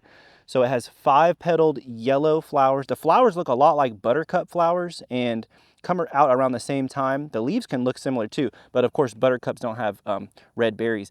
But it looks just like wild strawberry leaves, hence the name, but real wild strawberry has white flowers, not yellow flowers. So that's how to identify. It's a really low growing plant, commonly seen in yards. It actually grows in my yard back at home. And so my daughter was eating them just within the past couple days. And even though she knows they don't taste, she's 5 now, so she knows they don't taste like strawberries. But yet she still eats them anyway, just for fun. So there you go. Another little edible to throw in your pocket. Okay, we're back where we started, and this is the last one we'll look at here in this sort of open, sunny area. A little bit of moisture at certain times of the year. This is called curly dock. We actually have 2 different species at least of dock growing right here side by side. This is the one that you're going to mostly run into, and it's called curly dock. You can see all the little different wavy edges of the leaf is why it's called curly dock. I actually have a full-length video on this plant as well, which I'll put in the link in the description below. This is a vegetable, it's a seed crop, and it's also a medicine. So in the fall, and actually sometimes in the middle of the winter in the south, is when the leaves are going to be coming out and really ready. You can actually eat the leaves right here coming out of the top as well. Any young leaves you can eat. They're best cooked, and they have a slimy consistency to them and a really good flavor that that goes well in soups. And I won't go over identification too much because I cover it in another video. But whenever this sends up a stalk, it's going to produce flowers and then seeds. And sometime in the summertime, they'll turn like a dark chocolate brown. Those can be ground up into flour and made into like crackers and different types of baked goods. But then the root is really, really good and well-known medicine. Another name for this is yellow dock. So if you eat it, most of the people who eat it call it curly dock. Most of the people who use it as medicine, or at least a lot of them, call it yellow dock because the root has a yellow color on the inside. It's used for chronic skin conditions as well as what we call an alternative, especially weeping skin conditions when you have eczema or psoriasis that's really wet or it kind of like leaks fluid, weeps. Things like acne as well. The root is also, so it's really drying to the skin. The root is also used for anemia. It's really a specific for anemia, increasing iron levels, really effective at doing that. It can, I think, increase iron absorption from the food that you're eating. So if you drink a little cup of this right before you eat a steak, it's going to help absorb the iron. It also, from what I understand, frees up iron that's already in your body, but that it's just not bioavailable. It's kind of locked up in your I think in your liver, in your body somehow, and this sort of frees it up one way or another. The root is really, really good at increasing iron levels. So really good to know for iron deficiency anemia. All right, guys, we're back where we started. We could have talked about even more plants on that little trail, but I'm happy with what we covered. So next, we're going to go right here, starting at this little corner. These are actually 2 little sassafras trees right there, and then there's a patch of sassafras right there on the corner of this little pine. They've got pine planted in here. And so we're going to walk along this little row of pines. Just from here, like not even very far. There's a driveway right there and just a house like right through there. So just this little area, we're going to see what we can find, starting with There's actually a little pokeweed I saw right at the base of that fence. So we're gonna walk over there and check out that little pokeweed. All right, here we have a little pokeweed plant kind of blown in the wind here, just sprouting out of the ground for spring. This would actually be a good time to harvest it. I don't know, some of the lower leaves look a little too mature. Pokeweed is an extremely poisonous plant, but it also has some edible uses and is a very powerful medicine, low dose medicine. I use it mostly as a medicine actually. You know, I'm thinking these leaves might actually be a little bit too old. You want to eat poke leaves when they're real young, so you can see these ones would be still young enough that are just coming out of the center. These ones have started to get a little tough, a little bit more dark green, so I'd pass these up. Mostly probably because they're growing kind of in a sunny habitat, so they matured really quick. But yeah, you take the leaves and you boil them in 2 changes of water. So you boil them really good with the lid on preferably, so that it really gets to a rolling boil. It really, you know, boils everything out. Strain it off and then boil them again, but it has to be the youngest tender leaves. These ones, like I said, they're a little too dark green, a little too tough. It's not the new growth anymore. We want the new growth. And you know, a lot of people are going to really be able to identify pokeweed later in the summer. It puts out clusters of white flowers followed by dark purple berries.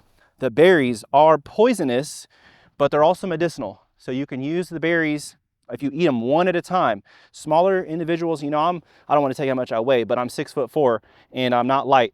So even, you know, 2 berries for me is like a lot. It does the job. It doesn't, you know, I don't have any negative side effects from 2 berries, but I can feel it's almost too much medicine. It's a very strong, I would say pleasant medicinal effect. It's a lymph mover. Man, it moves the lymph like crazy. I just take 1 berry as a medicine. 1 per day is enough. It moves the lymph. It's also anti-infective, probably antiviral, really good for working with infections, along with some of your other, you know, typical like respiratory antivirals like we've looked at, like your sweet gum and you know, some of the other ones we've even looked at in this video. But yeah, really good. The berries. The root is also very medicinal. It's extremely poisonous. If you ate one of the roots, you would drop down dead. But I use it in a tincture, and then I'll just take 1 single drop, or even 2 drops is a lot. It's actually recommended that you dry the root first because it reduces the toxicity just a little bit. Still super poisonous, but enough to where the tincture, like I made it with the fresh root and even diluted the tincture when I made it a little bit. And man, 2 drops is like a lot for me. So using the fresh root, probably not even recommended because it's so strong. But you know, 1 tincture is going to last me like probably my whole life, or you know, many years, because the alcohol preserves it, of course, and it's such a strong medicine you don't barely ever take any of it. But yeah, it's really good as a general overall health. It's an anti-inflammatory. People use it for arthritis pain. It's really effective for that, especially rheumatoid arthritis, autoimmune sort of issues you can work with this plant. There's so many uses, it's hard to even know where to start. It may be a bit of an energizer. I'm working with it, and I'm starting to wonder if it's sort of an energizing plant. It kind of gets the lymph moving, gets the blood moving, reduces inflammation, makes you feel better, maybe gives you a little bit of energy. But I'll go ahead and show you what the dead stalk looks like, because you can identify it by the dead stalk, as well. By the way, speaking of the stalk, be careful messing with the stalk. The leaves are the part I'm mostly familiar with using. I have not used the stalk yet. Some people use it, but there's special details that you need to learn. One of the people you can go to for his, he has a whole video on it. His name is Alan Burgo, Forager Chef. He has a YouTube channel and a website, and he talks about how to use the stalk of this plant with detailed directions. So really great website and resource to learn more about this. But as far as the medicinal uses, hopefully I'll be doing a more in-depth profile coming up. So here's what the stalk looks like. You can see the plant there on the sort of the center of the screen, near the to the right a little bit on the bottom. That's the plant we just looked at, and then the stalk comes up here.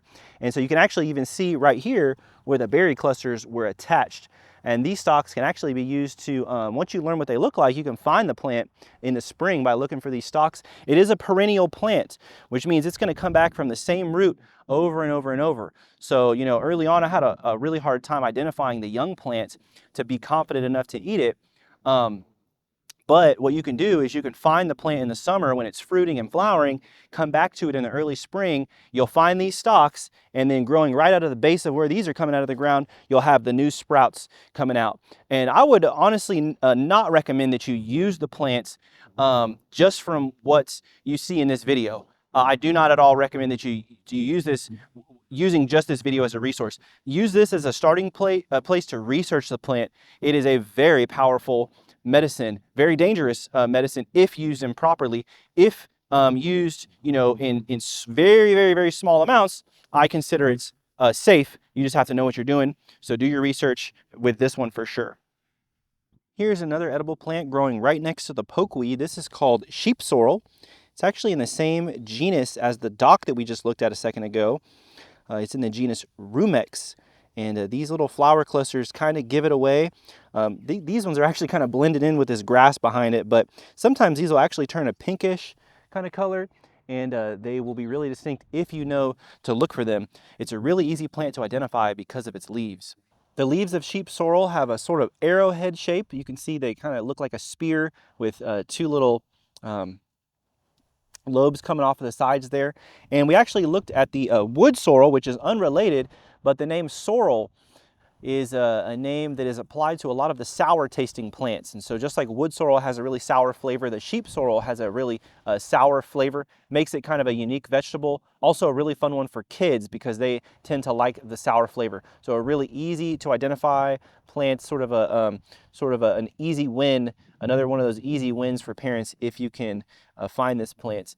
You can see with plants in this family, including dock, where the leaves attach, there's often these little sheaths that wrap all the way around the stem there. This one's kind of fallen off a little bit, but you can see the remnants of it right there. And so it goes around the stem where the leaf attaches and up the stem. And that's a really distinct feature of the docks and of other plants in this family. It's actually in the buckwheat family. And then here's a little patch of sheep sorrels sort of blowing in the wind, and you can see how some of them are changing from almost like a lightish kind of pale yellow color to sort of a more orangish or reddish kind of pink color there.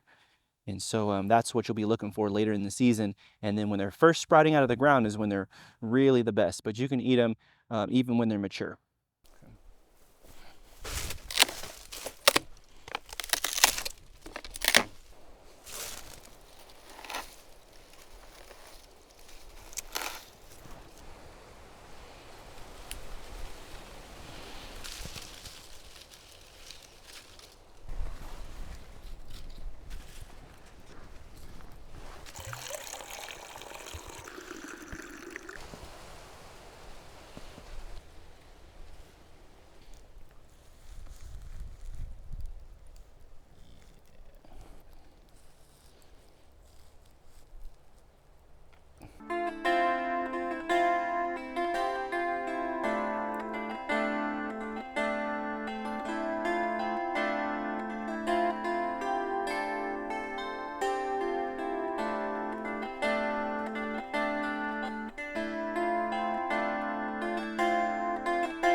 All right, next we've entered the little sassafras patch.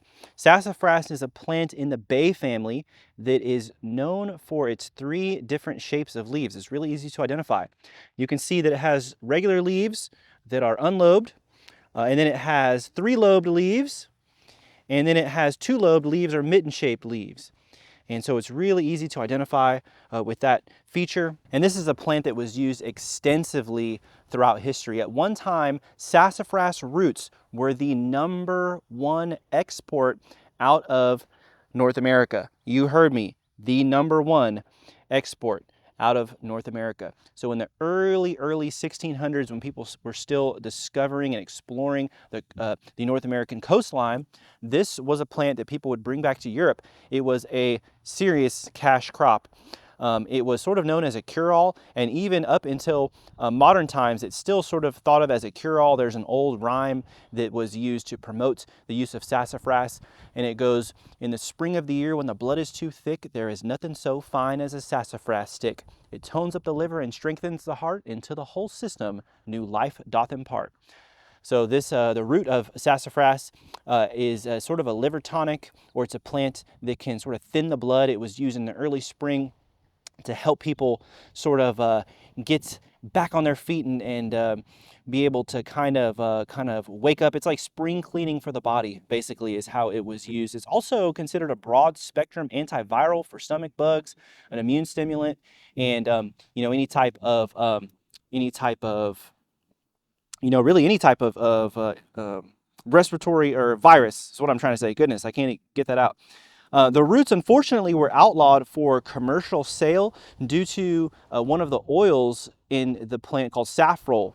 And saffrole was shown in studies in the 60s to cause cancer in lab rats. However, most professional foragers and herbalists who are familiar with sassafras pretty much ignore the warnings, and they say that it's safe to use in moderation, because the amount of saffrole oil that was given to these poor rats was so high that you can't even really apply those studies to humans drinking it in many people's opinion, because it would be like, you know, if I ate 1,000 lemons and got a kidney problem, and then trying to say you couldn't drink lemonade because because lemons cause kidney problems. It just doesn't make any sense.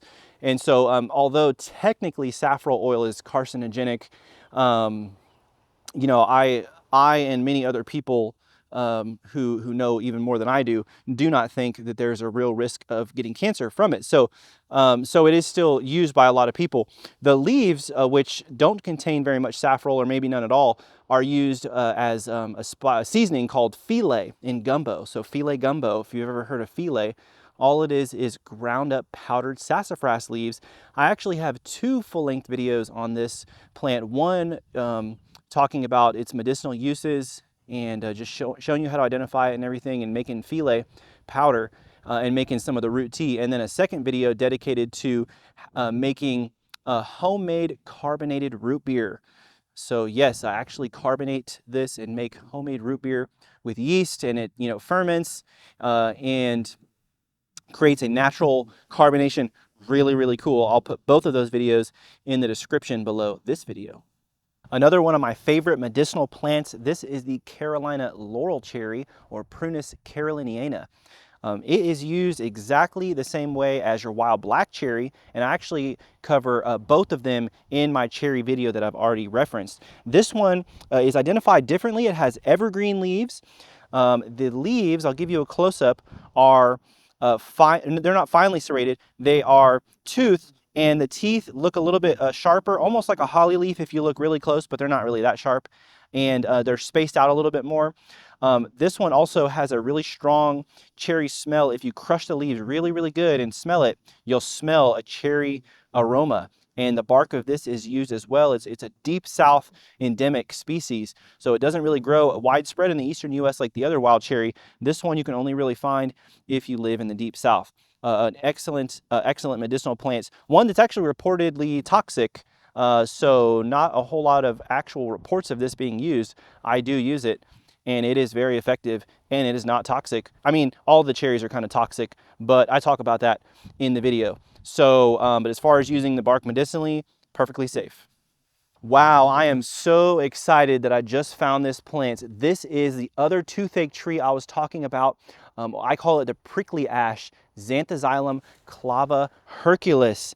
And I did not know that this plant was growing on this property. It looks like it's been here for a while. I have walked by this place probably 30 or 40 times. I've harvested sassafras here more than once. I've filmed videos in almost this exact location, and I have never seen this here. This is the closest one I've ever found growing to my house, and I'm really excited about it. So this one in my household, we call it tickle tongue, because the bark has this really interesting sort of numbing property. And whenever you chew the bark, it feels almost like electric like whenever you lick a 9-volt battery, that's the best thing I can compare it to. And so we have a tincture of it sitting in my cabinet, and when people come over, sometimes my daughter will, you know, bring it up, or I'll be talking about it, and I'll drip a couple drops on, you know, on their tongue when people come over sometimes, and it has this really interesting sort of numbing effect. But this is also used really similarly in the same way to the other toothache treat, the Devil's Walking Stick, in that it's used for joint pain and arthritis. And it probably has some anti-inflammatory properties as well, but one of the things it does is it acts as a circulatory stimulant. So it is one that can sort of get the blood moving. A lot of times when you're dealing with joint pain, gout, arthritis, it helps to be able to sort of get things moving a little bit and get the blood flowing. And sort of break up some of those. I've read about this, and what they say is you sort of breaking up those deposits, so you get sort of deposits that are getting you know, built up in your joints, and so when you get the blood moving, it kind of flushes those out, and it can help reduce pain. But this is one of those top plants for that purpose. So we've really actually looked at four. We've looked at all 4 of the main plants that I use for joint pain and arthritis. I've made a formula before that has the sweet Bay Magnolia, the Aurelia spinosa or Devil's Walking Stick, and then this prickly ash, Xanthozylum genus, and then the Pokeweed. So those are the 4 top plants I know for joint pain and arthritis. I guess I could throw nettle leaves in there as well if you're curious on another one, but so those are some of the top ones that I know. But yeah, so this is just a really cool plant. This one has pinnate leaves. Let's see if I can get a close-up on the leaves. So this one has pinnately compound leaves. It's kind of windy, so hopefully you can see it. And along the rachis here, where the leaves come out, there is a base of a little pair of thorns at the base. Kind of reminds you of black locust leaves. They do that too. But the leaves, this is actually in the orange family, Rutaceae. So it's in the citrus family, but it doesn't really have citrus fruit that you eat like from the store. Man, I just chewed on one of the leaves just a second ago and spit it out, and I can feel it, the numbing action taking effect. But anyway, whenever you crush the leaves and smell it, I don't want to say it smells like oranges, but it does have sort of a citrusy, you'd have to smell it to know what I mean.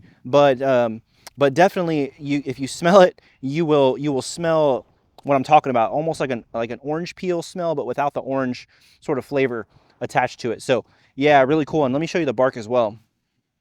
So as you can see, the bark is covered in thorns, and man, I am just so excited to have found this plant here. I really like this plant. I've always just kind of found it fascinating. I think it's really cool.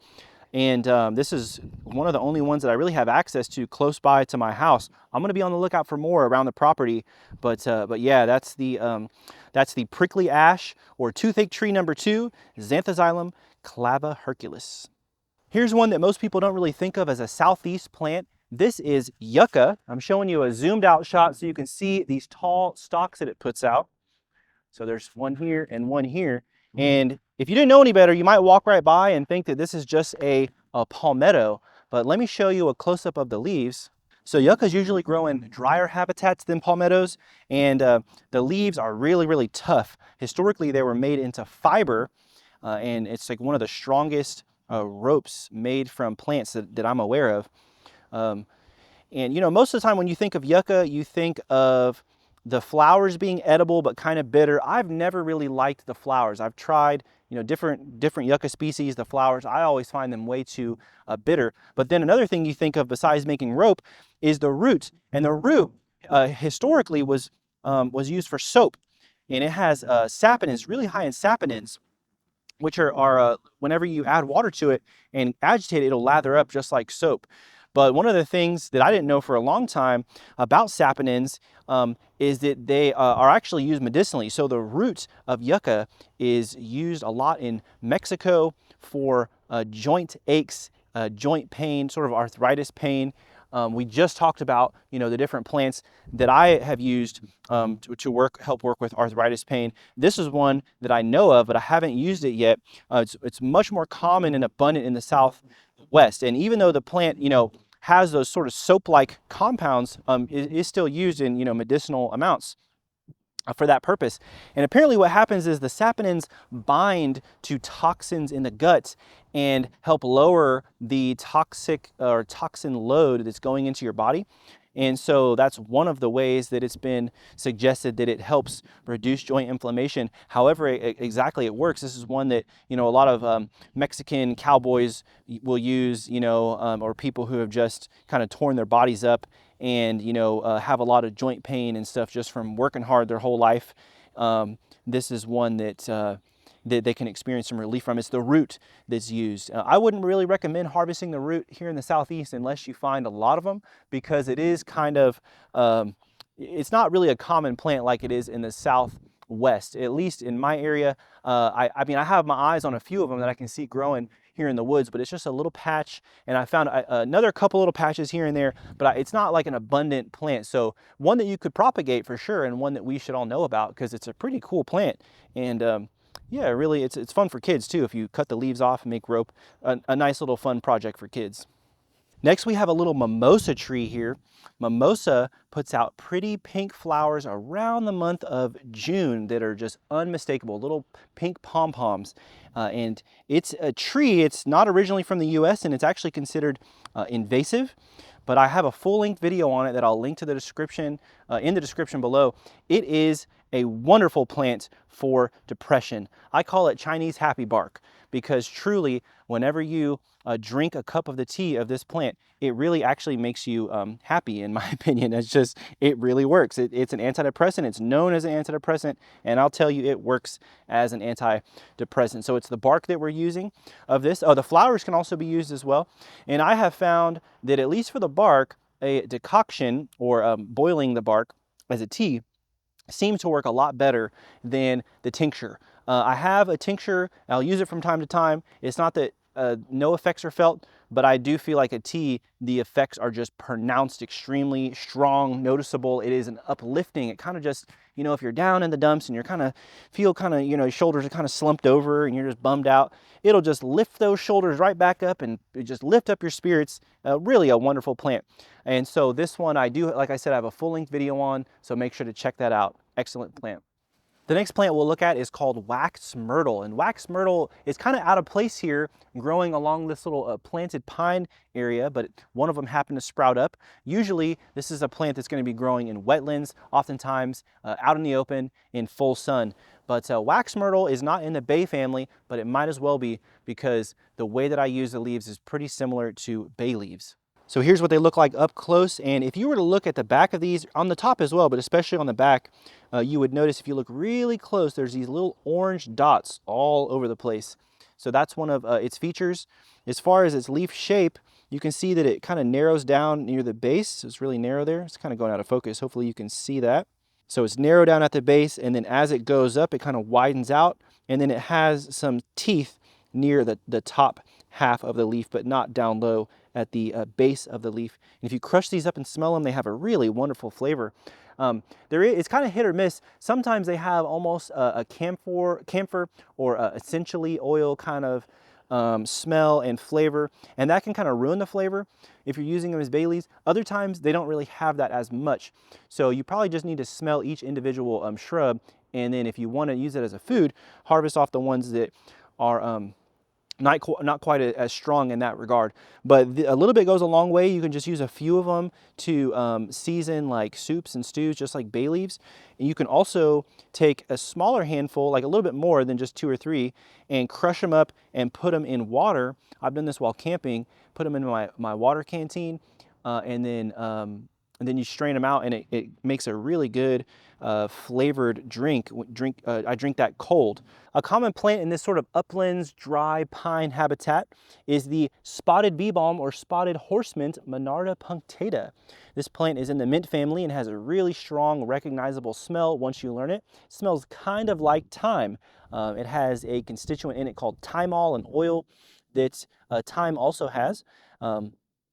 And it's a lot more showy in the midsummer when it's flowering. When it's flowering, it really gets going. You can see it from a distance, and whole, you know, sides of the roads will be covered with it. It's really, really easy to find. Right now, you could easily walk by this, even though I've been walking by it most of the day, and you wouldn't see it. So So it's a really good one to know. Moving on to the next area, here's one of my favorite edible plants. This little shrub in front of me is called sumac. The particular species I have in front of me is called the winged or shining sumac, Ruis capullinum, and it differs from the poison sumac by having bright red berries, whereas the poison sumac has white berries. So the sumacs are identified by their pinnately compound leaves. So you can see this is one whole leaf here with 2, 4, 6, 8, 10, 11 leaflets. And it's called the winged sumac because if you look really closely at this central rachis, the central axis that all the leaflets are coming off of, there's these little leafy edges, which in botany we call wings. And so these produce cream-colored clusters of flowers around the month of maybe like May or June, and they're going to be followed by bright red clusters of berries in the summertime, which have a sour substance on the outside that we make a delicious wild lemonade with. You can also grind them up into a spice. And I have a full video detailing how to make wild sumacade, which I will put in a link in the description below this video. Well, well, well, look what we have here. Some early dewberry showing up on the scene. I'm about to fill up on some of these and then we'll continue on to the next plant.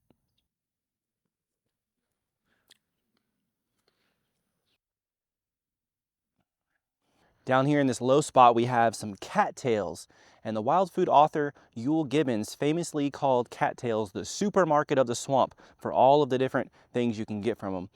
One of the main foods that I've eaten is at the very base of these stalks, especially right now before they start to flower.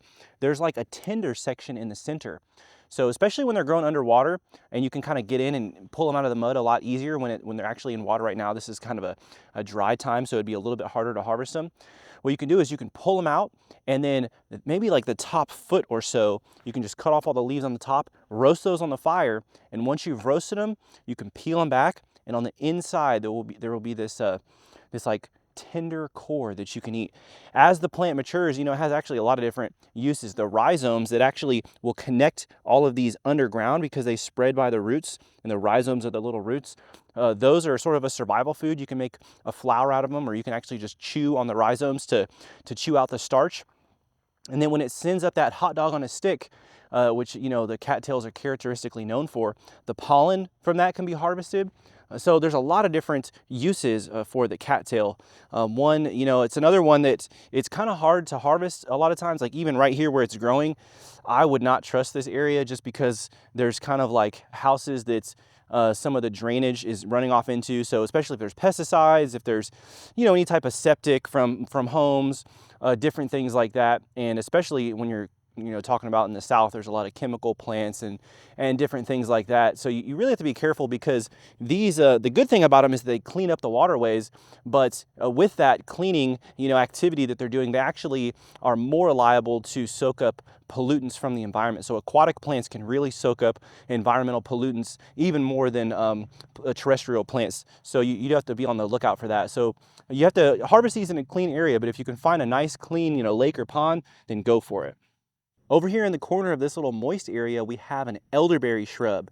I'm going to show you what it looks like close up. You wouldn't know it was an elderberry this time of year, but around the month of May in my area, this thing for about a whole month is going to be putting out clusters of white flowers that are super noticeable. They grow, alongside the interstate. They're just all over the highways, and in my area, they're just everywhere. Elderberries are actually really, really common. Most people are familiar with them, but many people don't realize just how common they actually can be in the wild in the South. So let's take a closer look. One of the most distinct features of elder is the bark. It's covered in all of these little dots called lenticels. And these are used, I believe, for oxygen exchange, but not all trees and shrubs have them. So they can be really distinct on the ones that do. So in this case, this is one of the really good ID features. Besides its habitat, it always grows in moist areas, oftentimes in sort of moist sunny areas, or at least in partial sun. And then its leaves here, which are pinnately compound. You can see here, the leaf comes out right there. And then this one has 5 leaflets. Sometimes they can be bipinnately compound, where you'll see like instead of on the lower part, instead of 1 leaflet, it'll be like a little branch coming off, and then 2 leaflets at the on one side and 2 on the other on the base. but this one has 5 leaflets, and then you can see it's oppositely arranged, which means the leaves right there where they actually meet with the stem, they come out at the same place along the stem. Besides that, of course, we have the white flower clusters, and then dark blue or almost blackish berries, which are an immune system stimulant and antiviral for respiratory viruses, sort of a famous one that most people know. So I'll go ahead and move on, because I'm sure a lot of you are already familiar with elderberry, but that's what it looks like. Growing right beneath the elderberry in this little moist area is some water smartweed. This plant is actually new to me as far as medicinal uses. I've known about it for a long time because it has a really peppery, spicy taste, and it always grows in moist areas. And I'm going to show you a little close-up of the stem here in a moment, because there's a little feature that you can look for to double check your identification. But if you just take a tiny little piece of it and chew it, it tastes like you're chewing on a jalapeno pepper. This is one that Tommy Bass and Daryl Patton, two titans of Southern folk medicine, used for kidney problems, but also they considered it one of the most important medicinal plants in the whole region. This is one that Daryl Patton said he uses as a potentiator. And that is something that makes other medicines work better, okay? So a potentiator. So however it works, I'm not exactly sure. It kind of reminds me of black pepper. Black pepper is sometimes mixed with turmeric to actually increase the absorption of the important constituents in turmeric. So it sort of acts as a potentiator, increasing the absorption of other constituents in other plants. And so I wonder if this one kind of works the same because it's spicy. I'm not really sure exactly how it works as a potentiator, but it's one that some of the top herbalists in our region have used and find to be very effective. So it's one that I think we should pay a lot more attention to. So this plant is in the same family as the sheep sorrel and the dock that we looked at earlier. It's in the buckwheat family. So if you remember what we looked at, we saw how there is like a little sheath that right where the leaf attaches, it wraps all the way around the stem and then it goes up. You can see that here. I'm going to kind of scrape it with my thumb. Hopefully the camera will stay in focus. There we go. So you can see I kind of scraped it off. And so that little sheath is a really good identification feature. Its habitat, the spiciness of the leaves, if you take just a tiny piece and chew it, and then that little sheath. And there are a lot of different species of this, and I'm assuming they can all be used the same way as long as they're spicy. Some of the species are not so spicy. I don't know if those would really have the same medicinal effect or not, but yeah, so that is the water smartweed, or some species of it are called lady's thumb. Another one that's mixed in with some of this smartweed is this chickweed right here.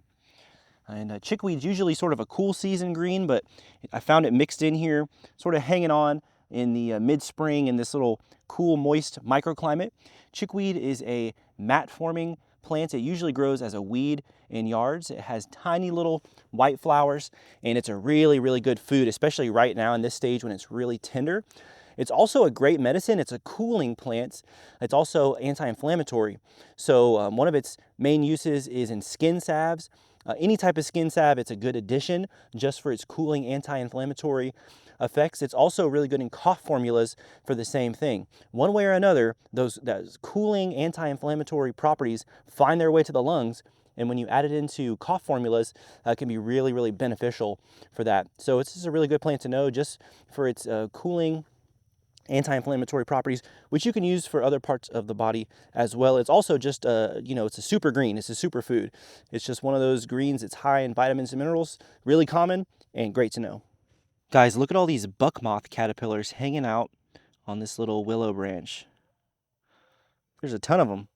I think that's what these are, little buck moth caterpillars. You guys let me know if you know. I think these are the ones that if you touch them, they'll like kind of have stinging hairs. It'll irritate you, but pretty cool that they're all hanging out in here. Another fun plant to look at is the passion flower or maypop. So a lot of you guys are familiar with the passion fruit juice that you buy at the grocery store. This is in the same genus, and although most passion fruit are sort of Central American, South American species, this one is a temperate plant that can be found all throughout the eastern US and actually has edible passion fruit that have a tropical flavor. Not a whole lot of people seem to know about this plant, at least outside of the world of herbal medicine and foraging. This is a really, really cool plant. This one's not cultivated for fruit production because the other one that you see in the store has more fruit juice in the fruit. But this one is actually cultivated for medicinal use. So the fruit is edible. It's really awesome, and it shows up around the fall. It has seeds surrounded by flesh, kind of like a pomegranate. So you have to bust them open and then spit out the seeds. But the leaves are an excellent medicine for sleep. It's basically an herbal sleeping pill is what this plant is. And if you ever go to the grocery store and in the boxed tea section, you see the Sleepy Time tea.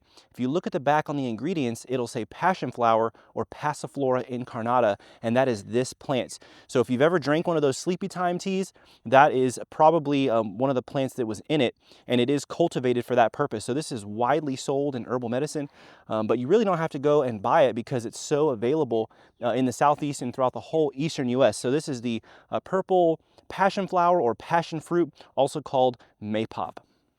All right, guys, this is a first for this property. I've never seen a red mulberry before on this property. This is, as far as I know, the only one, and it just goes to show why it's important to walk your favorite foraging areas throughout the year, because I've walked by this tree so many times and I never noticed it was a red mulberry. And I'm showing you sort of a shot of the canopy. You can see all of the little green fruit starting to form. This will be ready really shortly. They form and ripen, all within the span of just a couple weeks. And so these probably within maybe 1 or 1.5 weeks will be ready to drop. Let me see if I can reach up there and try to grab a leaf down to show you guys. Here's what they look like. They're heart-shaped, and they can be a lot bigger than this. They often have a sandpapery texture on the top, although this one's kind of young, so it doesn't really have it. And if you look at the back, like a lot of these larger leaves, they have 3 primary veins, and then here's what the fruit look like. They look just like little blackberries or dewberries. So if you ever hear someone say, oh, I used to pick blackberries off a tree, then, well, there's no blackberry trees, so they're probably talking about mulberries. Mulberries don't have quite as much of that sour flavor as dewberries and blackberries, but they are a lot sweeter.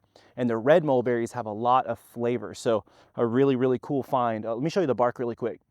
So the bark of mulberry is smooth and gray, and that can be helpful if you find one and you think there may be more in the area. You can just look through the forest at all the trunks of the trees and look for that smooth gray bark, and sometimes that can give away another location of a nearby mulberry tree. Check this out. This hairy plant right here is called Mullein, and it is a wonderful upper respiratory tract plant. But before I show it to you, I want to show you the spider that I see on the inside. It's pretty big, and I think it has like an egg sac that it's kind of brooding. Don't worry, spiders don't usually live in mullein leaves to my knowledge, but see if we can. Oh, he's all wrapped up. Whoa, that's a pretty big one. What do you guys think? Look at that. Hold on to a little egg sac there. So yeah, mullein is a wonderful plant for the upper respiratory tract. It's for congestion and for reducing inflammation when you have a cold or even when you have allergies. Really, anytime your nose and throat just feels horrible, this is a wonderful, wonderful plant to brew into a tea. You can also use the root.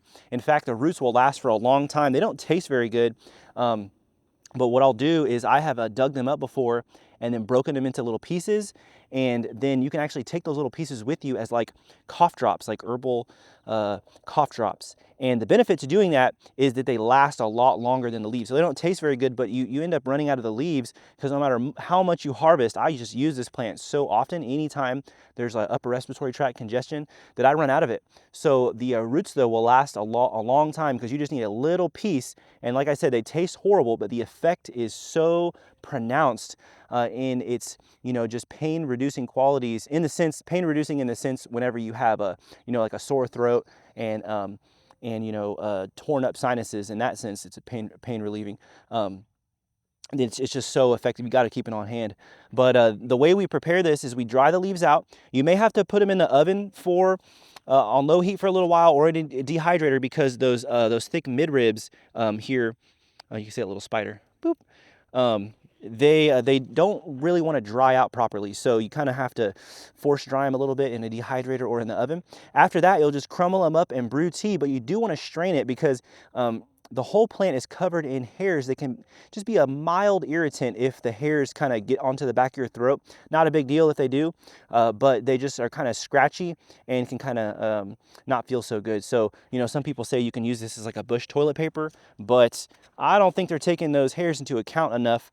I'll just say that I've tried it and that's all I'll say. I wouldn't recommend it. But anyway, yeah, mullein, a really a good medicinal plant. Probably one, maybe the medicinal plant that I've used the most over the years. It's just so effective and a really good plant to have on hand. Also safe for kids.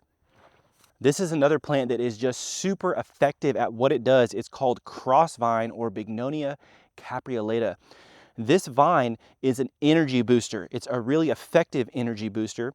It is one that after you take for about 3 or 4 days, I make a fresh plant tincture with this and take about 30 drops, maybe 30 to 60 drops twice a day. And after about the 3rd or 4th day, the way I explain it is that it makes the cup of coffee you drink in the morning last all day because it just really boosts your energy. It's really subtle at first, and then if you take enough, it's actually pretty pronounced. It can have some of the negative side effects that coffee has in some people, making you, maybe a little bit jittery. Or even, a little bit irritable, but that if that does happen, you can just sort of taper it down a little bit, and it shouldn't be a problem for 99% of people. Most people, it probably shouldn't be a problem for unless you're taking too much. So this one, yeah, it's really good at what it does. I'm not exactly sure how it works. Virtually no research has been done on this plant. Maybe like one study on its constituents, but besides that, this is one from Southern folk medicine, and some Native American groups use it for various purposes. But yeah, regardless of how it works, it really works. It's very effective. I actually have a full-length video on crossvine, which I will link in the description below this video. And I probably should say something about identification. The way you identify crossvine is that it has 2 leaves across from 2. So you can see where they come out here. First of all, there's these little stipules, I guess you'd call them, right there at the base of the vine. So there's that little leafy structure right here. And then where they come out at the same place. So a Y comes out on this side and splits into 2 leaves. A Y comes out on this side and splits into 2 leaves. And all of the leaves have a heart-shaped base. See that little heart-shaped base? So all those features are really important to separate it from a toxic lookalike Carolina jessamine, which has 1 leaf across from 1 leaf, not 2 leaves across from 2 leaves. It also doesn't have this little leafy stipules there. But yep, so that's how to identify it. Moving on to another one growing close by. This is plantain. It looks like it just finished flowering. Actually, we have a few different plants mixed in here, but what we're looking at are these tall little stalks. And I'm going to show you a plantain leaf here in a second. We actually have a number of different plantain species that are all used the same. This is one of the top plants for poison ivy relief and also for bug bites and stings. If you chew one of the leaves up and apply it to mosquito bites, in about 15 minutes the itchiness will be completely gone. It's like a miracle plant for that purpose. This one has been used in skin salves for just about anything you can imagine. It can be used for burns. The fresh juice actually works really well for burns and for cuts. Man, it is just such a good plant topically for a lot of different purposes. It's also really useful internally. It's got some anti-inflammatory properties. I believe this one is actually used as a biofilm buster. So some bacteria will form this sort of sticky substance around them, and it can make antibiotics difficult basically to penetrate into the bacteria and kill it. And so biofilm busters are used to help break down that biofilm that's protecting the bacteria and make antibiotics more effective. At least that's the way I understand it. Let me know in the comments if you know more about that or if I've said something wrong, but that's the general idea. Regardless, internally, plantain can be used for things like acid reflux. It can be used for gastrointestinal inflammation. It doesn't cure acid reflux, but it can help treat the symptoms. And I've seen it used that way effectively, and a lot of other uses too. But those are some of the main ones, especially used topically. So let's look at one of the leaves. So this may not be the type of plantain that you're used to seeing. Like I said, there's a lot of different kinds. Some of them have more narrow, longer leaves that don't really have a lot of teeth. The ones that are commonly depicted in books usually have more rounded leaves and are oftentimes hairless. And this one is really hairy. So they can be hairless or hairy. They can be longer or rounder. One of the things you are looking for is if you flip it over to the back. Well, this one's kind of dirty. Let me show you this one here. They often have a sort of parallel veins, parallel in the botany sense, not like mathematically perfectly parallel, but they have veins that kind of run down. This one actually even doesn't show that feature super well. We did just see the flowering stalks or spikes, which is really distinct. But another thing you're looking for are these little veins. So the veins are really tough, and when you break the base of the leaf, often the veins will stick out like that.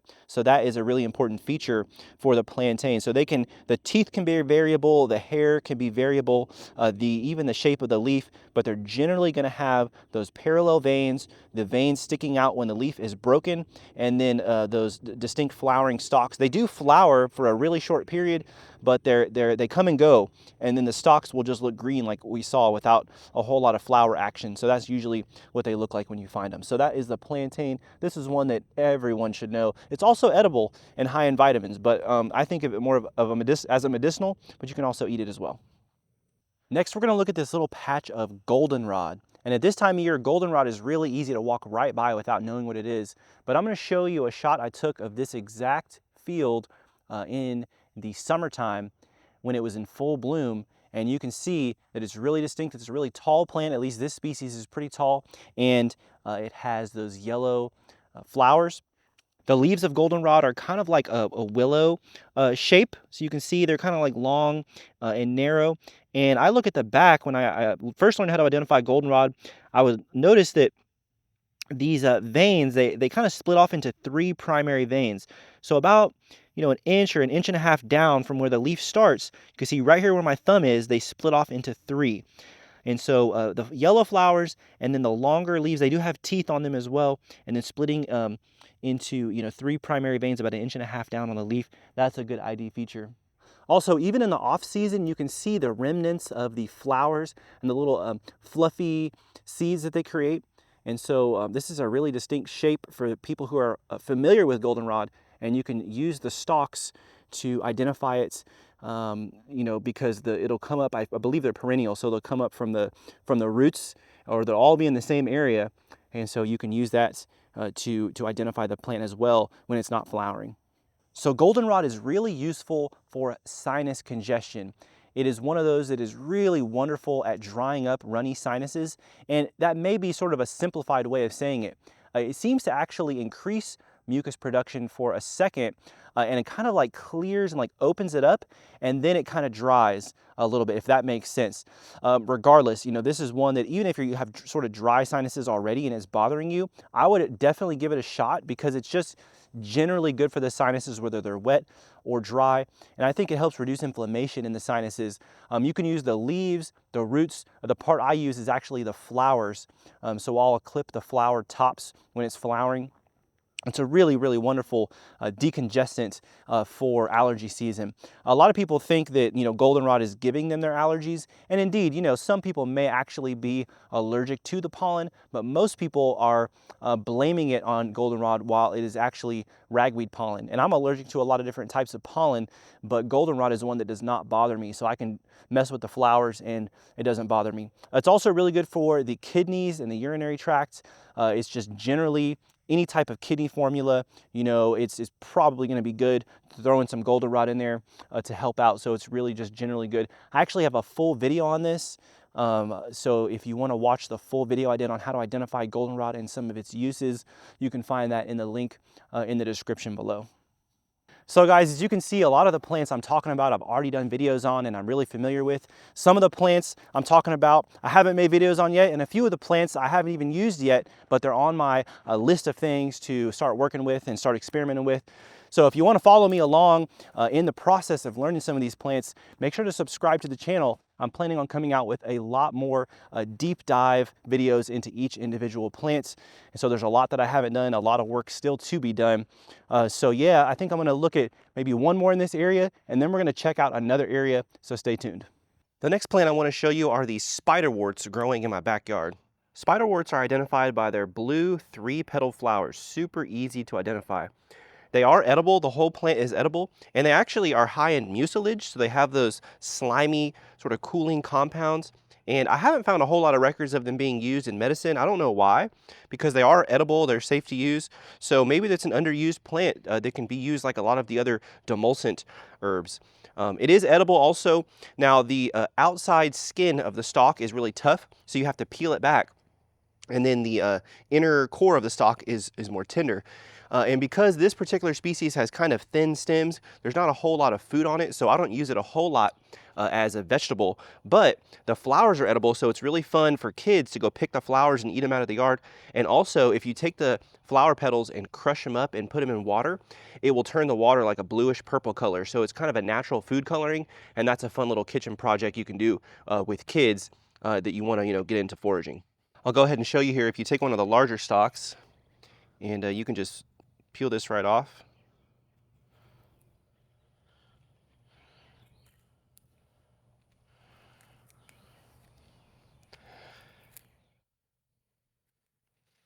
It's really only worth your time, in my opinion, on the larger plants once they're fully mature.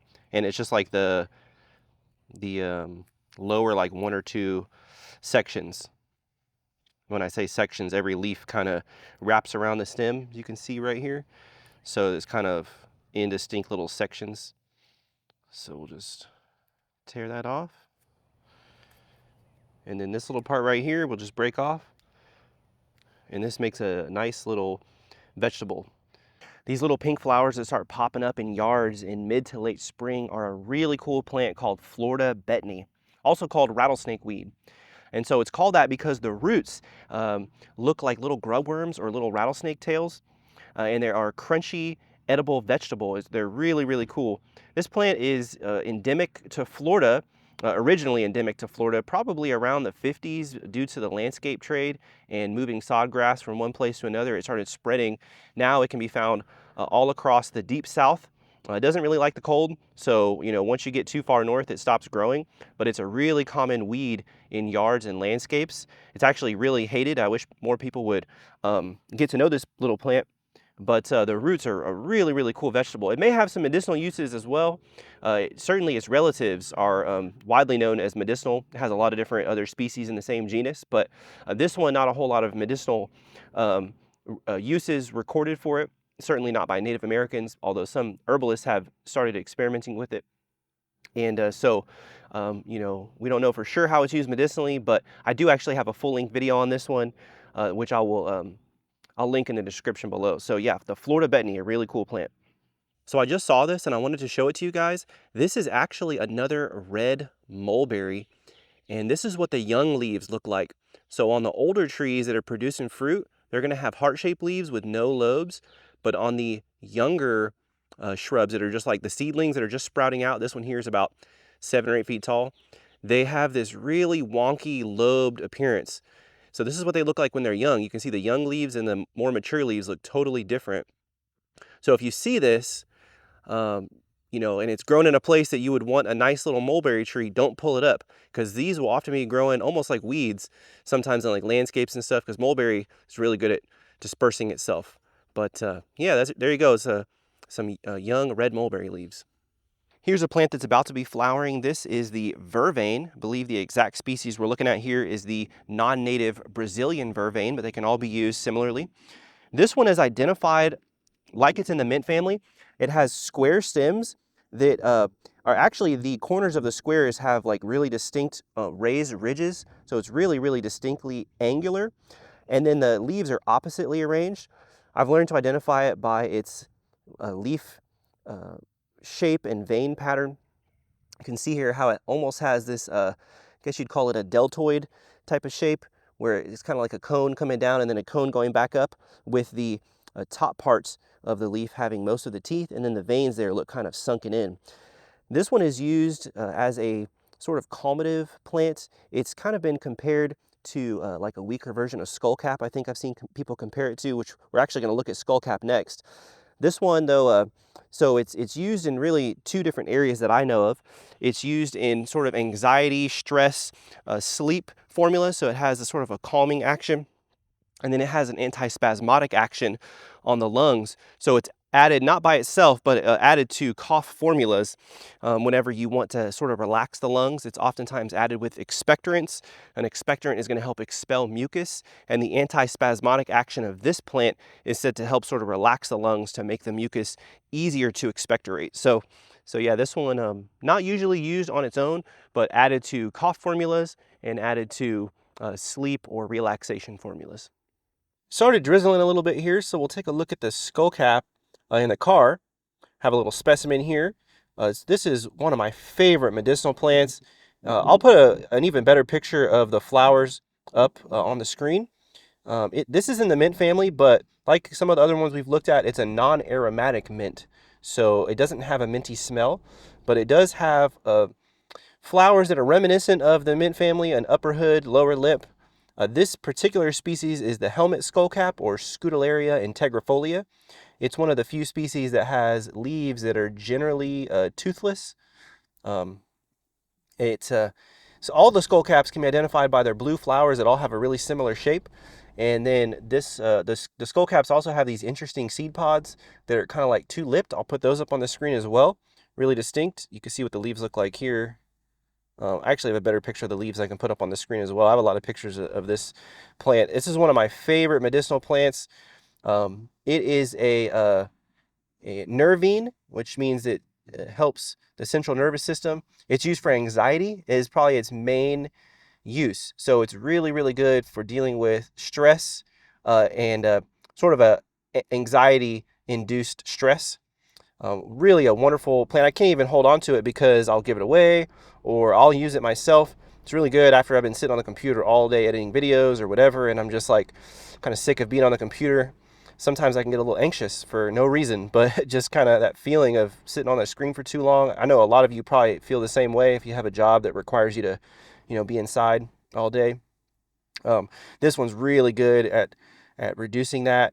Man, it's just so effective at what it does. It also helps with some types of pain, especially muscular pain. And the herbalist Seven Song says that he uses it sort of as a potentiator for different types of pain management. So regardless of what type of pain it is, whether it's, headache pain or muscular pain or even like cramps, any different types of pain, he'll mix it with other herbs. So he gave some examples of, different types of pain and different herbs that go with those types of pain. And then he'll use the skullcap as sort of a general potentiator to help increase the effectiveness of those other pain relieving herbs. So it's used for muscular pain, but it's also just sort of a potentiator in his opinion, which is really interesting. I haven't used it for pain, but I've used this thing for stress and anxiety, and it just takes it right away. It's amazing. 20 minutes after taking a tea or a tincture of this plant, and you're feeling great. So I'm going to be harvesting quite a bit of this year is the plan, because I just can't hold on to it. So effective. Here's a plant that I covered last summer. This is the common ragweed. There's two species of ragweed that are really common in my area. They actually look really different, but their uses are similar. Ragweed leaves are an antihistamine, and they're really wonderful for seasonal allergies. A lot of people have a hard time believing that ragweed actually has a use, and coincidentally, its use is actually tied to the problem that it causes. So it solves the problem that it causes. The pollen is highly allergenic, of course, of ragweed, but it's not the leaves that are allergenic. So, most people who have ragweed allergies are not going to be allergic at all to the leaves. And so if harvested before it flowers and puts out all that pollen, you can turn the leaves into a nice allergy relief tincture. Really, really wonderful for reducing, itchiness of the nose and throat, of the eyes. I've used this directly applied to the eyes as well. So you can use it as an herbal eye wash for allergies if you have like really itchy eyes. This one you do want to keep in mind that the younger plants have oppositely arranged leaves and it has hairy stems. It kind of reminds me of poison hemlock a little bit, but if you remember that the stems are really hairy and the leaves, at least lower down, are oppositely arranged, then you can avoid that mistake. So yeah, this is a really good one. I'll put the full video I did in the link in the description below. Next, we'll take a look at wild grapes. There are a lot of different types of wild grapes, and they're all edible. We actually have two different species growing together in this shot here. This here is a muscadine grape. They have smaller leaves, and you can see if you look at the teeth, They're kind of larger, and well, you can see what they look like right there. And then we have whatever type of grape this is. A lot of times they're called Mustang grapes or fox grapes. There's a lot of different species, and it's not necessary to identify each one. Wild grapes are really, really easy to find as far as the vines themselves. The fruit tend to only want to come out. A lot of times they'll fruit on the tops of the trees where you can't really see them or reach them. And a lot of times they won't put out fruit at all. They kind of have to be in like a sunny area. But let me show you some of the young fruit clusters I found that are developing. Here we go. These actually look like they may be some young flower clusters that are just finishing out here. So if you see flowers like this, there's a good chance that they'll form into grapes. A lot of times you won't even see these.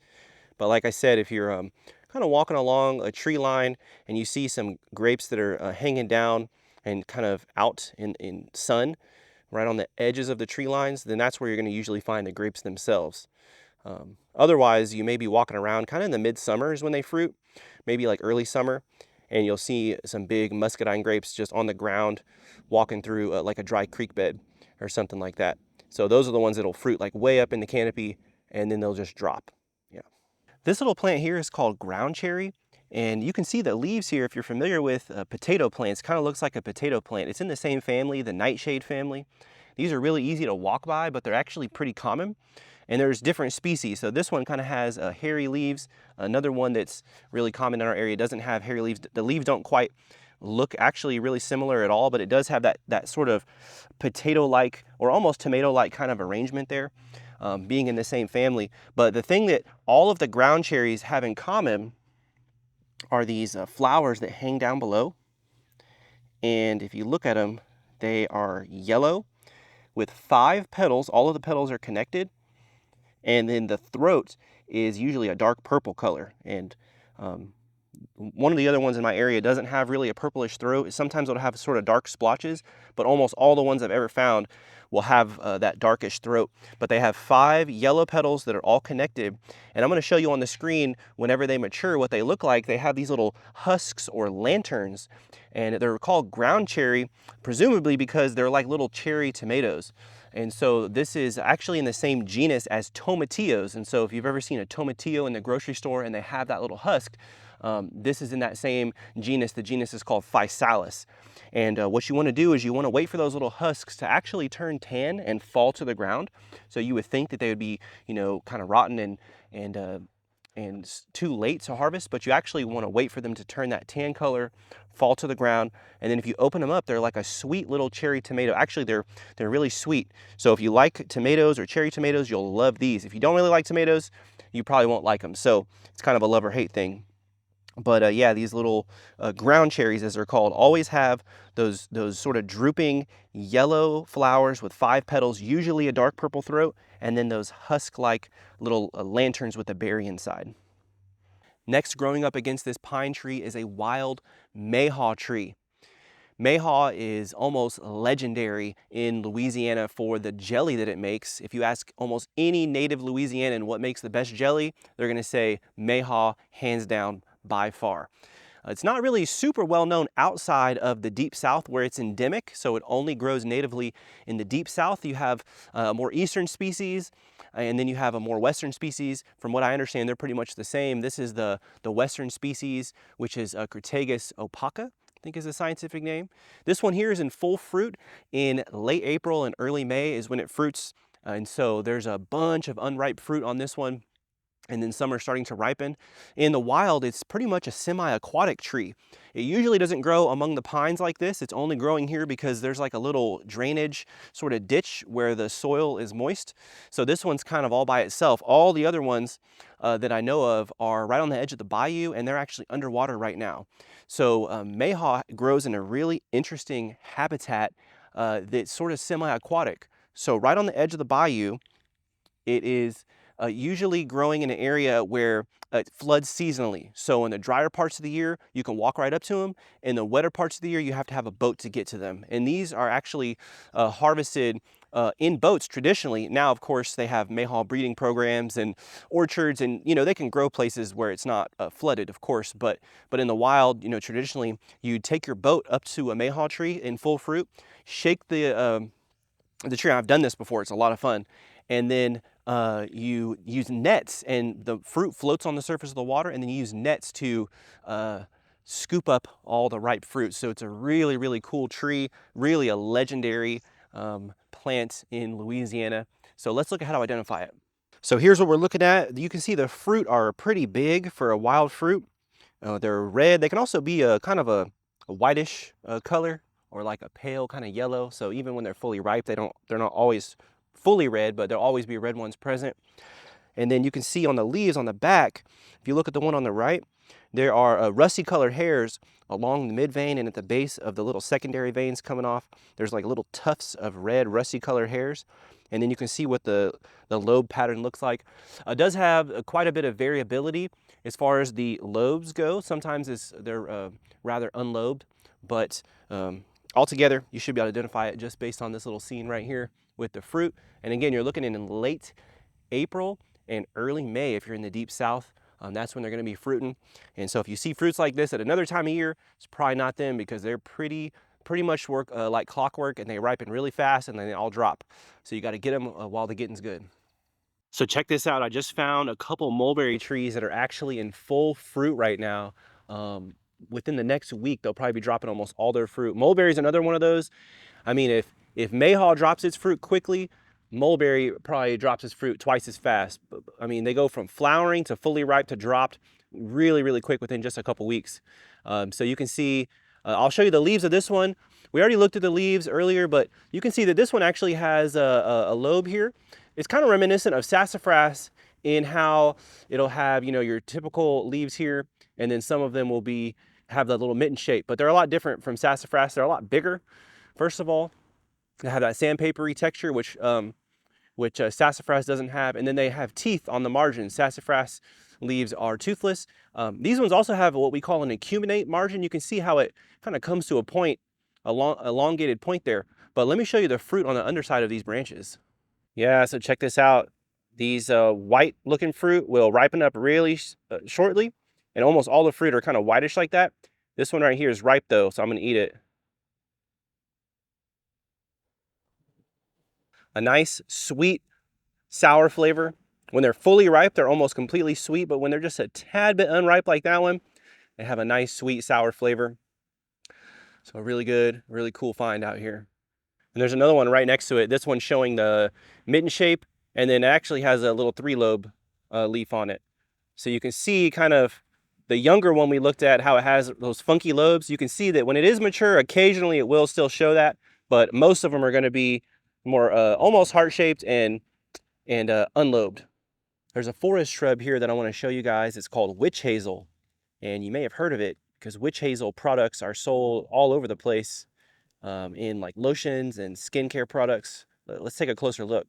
Witch hazel leaves have a kind of wonky shape. You can see the base there of the stem is real uneven, and then the lobes are, I guess, what we would call irregular in botany, which means they're not super symmetrical, kind of wonky.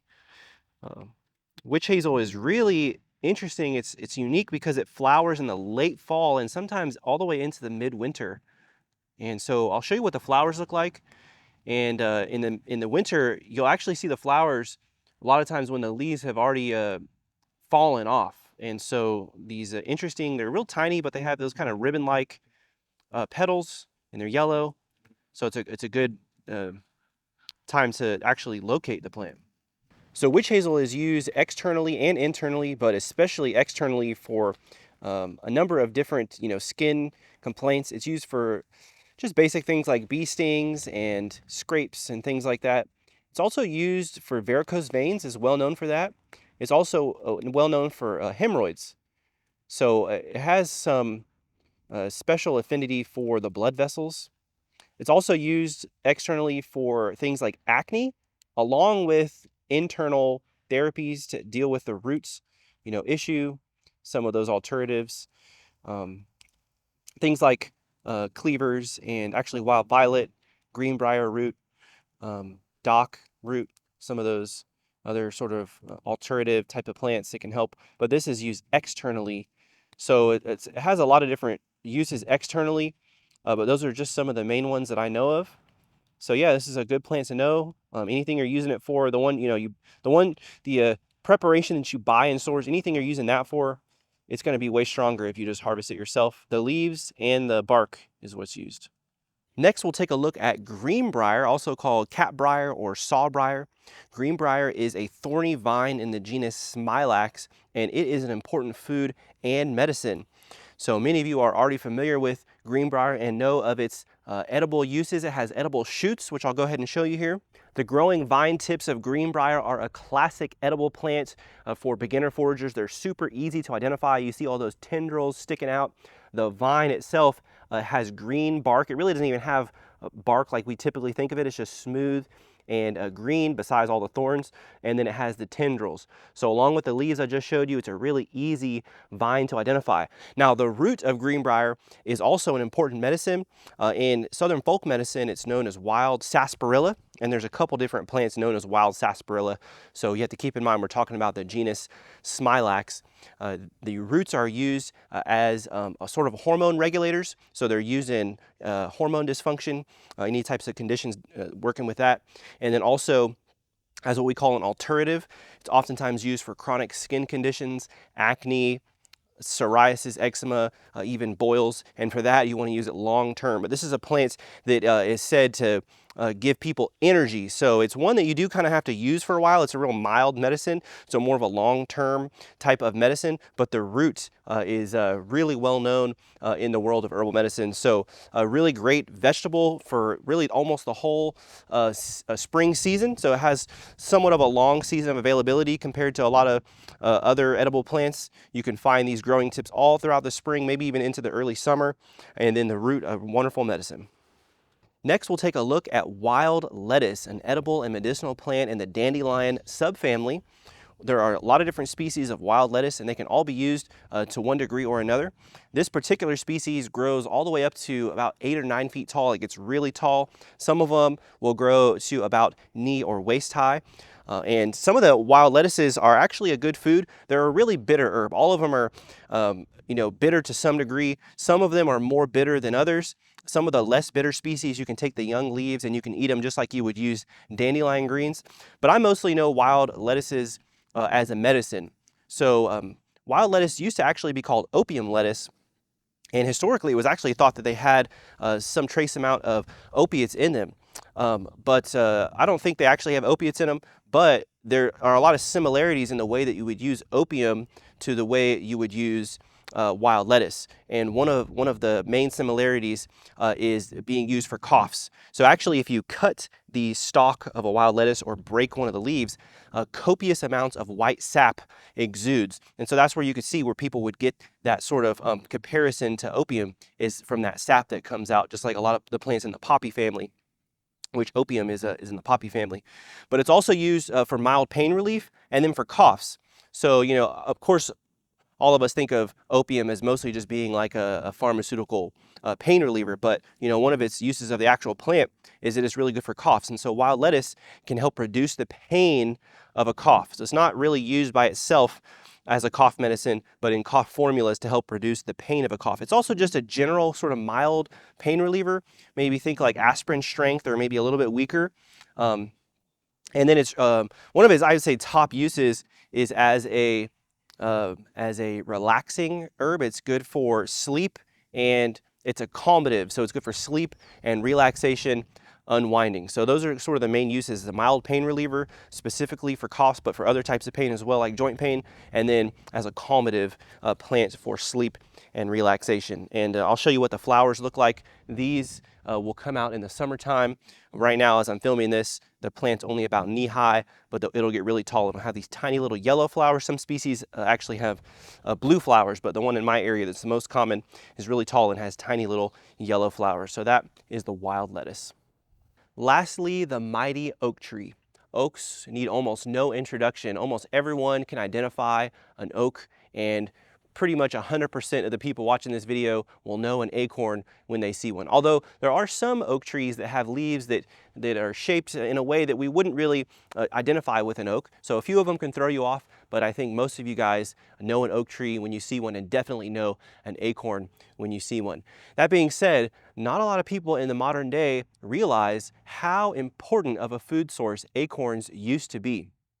If you're watching this and you are of European descent, or if you're of Native American descent, there's a very, very good chance that you wouldn't be here today if it wasn't for your ancestors at some point eating acorns or relying on acorns. They are a major food source. And that comes as a surprise to many people, because if you've ever eaten an acorn, maybe when you were a kid, you put it in your mouth and chewed it up, it had the worst bitter flavor, and you just spit it out, and you probably wondered how even animals could eat them, because they're just so bitter and horrible tasting. And that's because acorns have something in them called tannins. Tannins are the same thing that makes coffee bitter. It gives tea its dark color. One of the things that gives tea its dark color and sort of a bitter or astringent kind of mouthfeel. And they have to be removed from the acorns before you can eat them. So leaching acorns is what we call it, and there's two main ways that you leach acorns, although there's a lot of different methods of doing it. They fall into two categories. You have hot leaching, where you bust up the acorns into halves or quarters and then boil them repeatedly over and over and over, changing out the water until they're not bitter anymore. Or the cold leach method, which is it takes a little bit longer, but it's a little more a little easier and less sort of energy, doesn't take as much energy to do, where you grind the acorns up into a little bit of a finer pieces, like a fine gravel, and then you'll put them in and soak them in water, change out the water a couple times a day over the course of a week or so, and until they're not bitter, and then you can make acorn flour. So once you dry your leached acorns, you can grind them up into a fine powder, and then you can bake things with them. You can mix it with wheat flour. You can bake just about anything you can make with wheat flour. There is a recipe to make it with acorn flour, or a lot of times you'll mix acorn and wheat flour together. You can make bread, you can make cookies, you can make pie crust, you can even make noodles, you can make cakes, all different types of things with acorns. Acorns are such an important food source. I'm not sure why the tradition of eating acorns has really went out of our society. Obviously, it does require some equipment, it requires some knowledge, and it requires, a bit of energy to actually do it. But I think, that they could be sold commercially as a food, and people could really, depend or rely heavily upon acorns as a part of their yearly, yearly diet, as a major food source in their diet. So acorns are high in protein. They're really, really good for you. They're really low on the glycemic index. So unlike wheat flour, which is higher, acorns don't spike your blood sugar in the same way. So they're just a wonderful food all around. It's one that I wish more people would know about. And so hopefully after watching this video, you may have learned something. So maybe you learned a little bit something about acorns, and you'll go out and do a little bit more research and try them out. Well guys, I hope you enjoyed the video. Thank you so much for watching, and do keep in mind that I'm going to be making a lot more videos going in depth on each individual plant, showing you how to identify it, talking more about their edible and medicinal uses, and showing you how to prepare each one into a food and medicine. So make sure to follow if you want to see more videos like that. Until next time, again, my name is Matthew Hunter with Legacy Wilderness Academy. See you guys in the next one.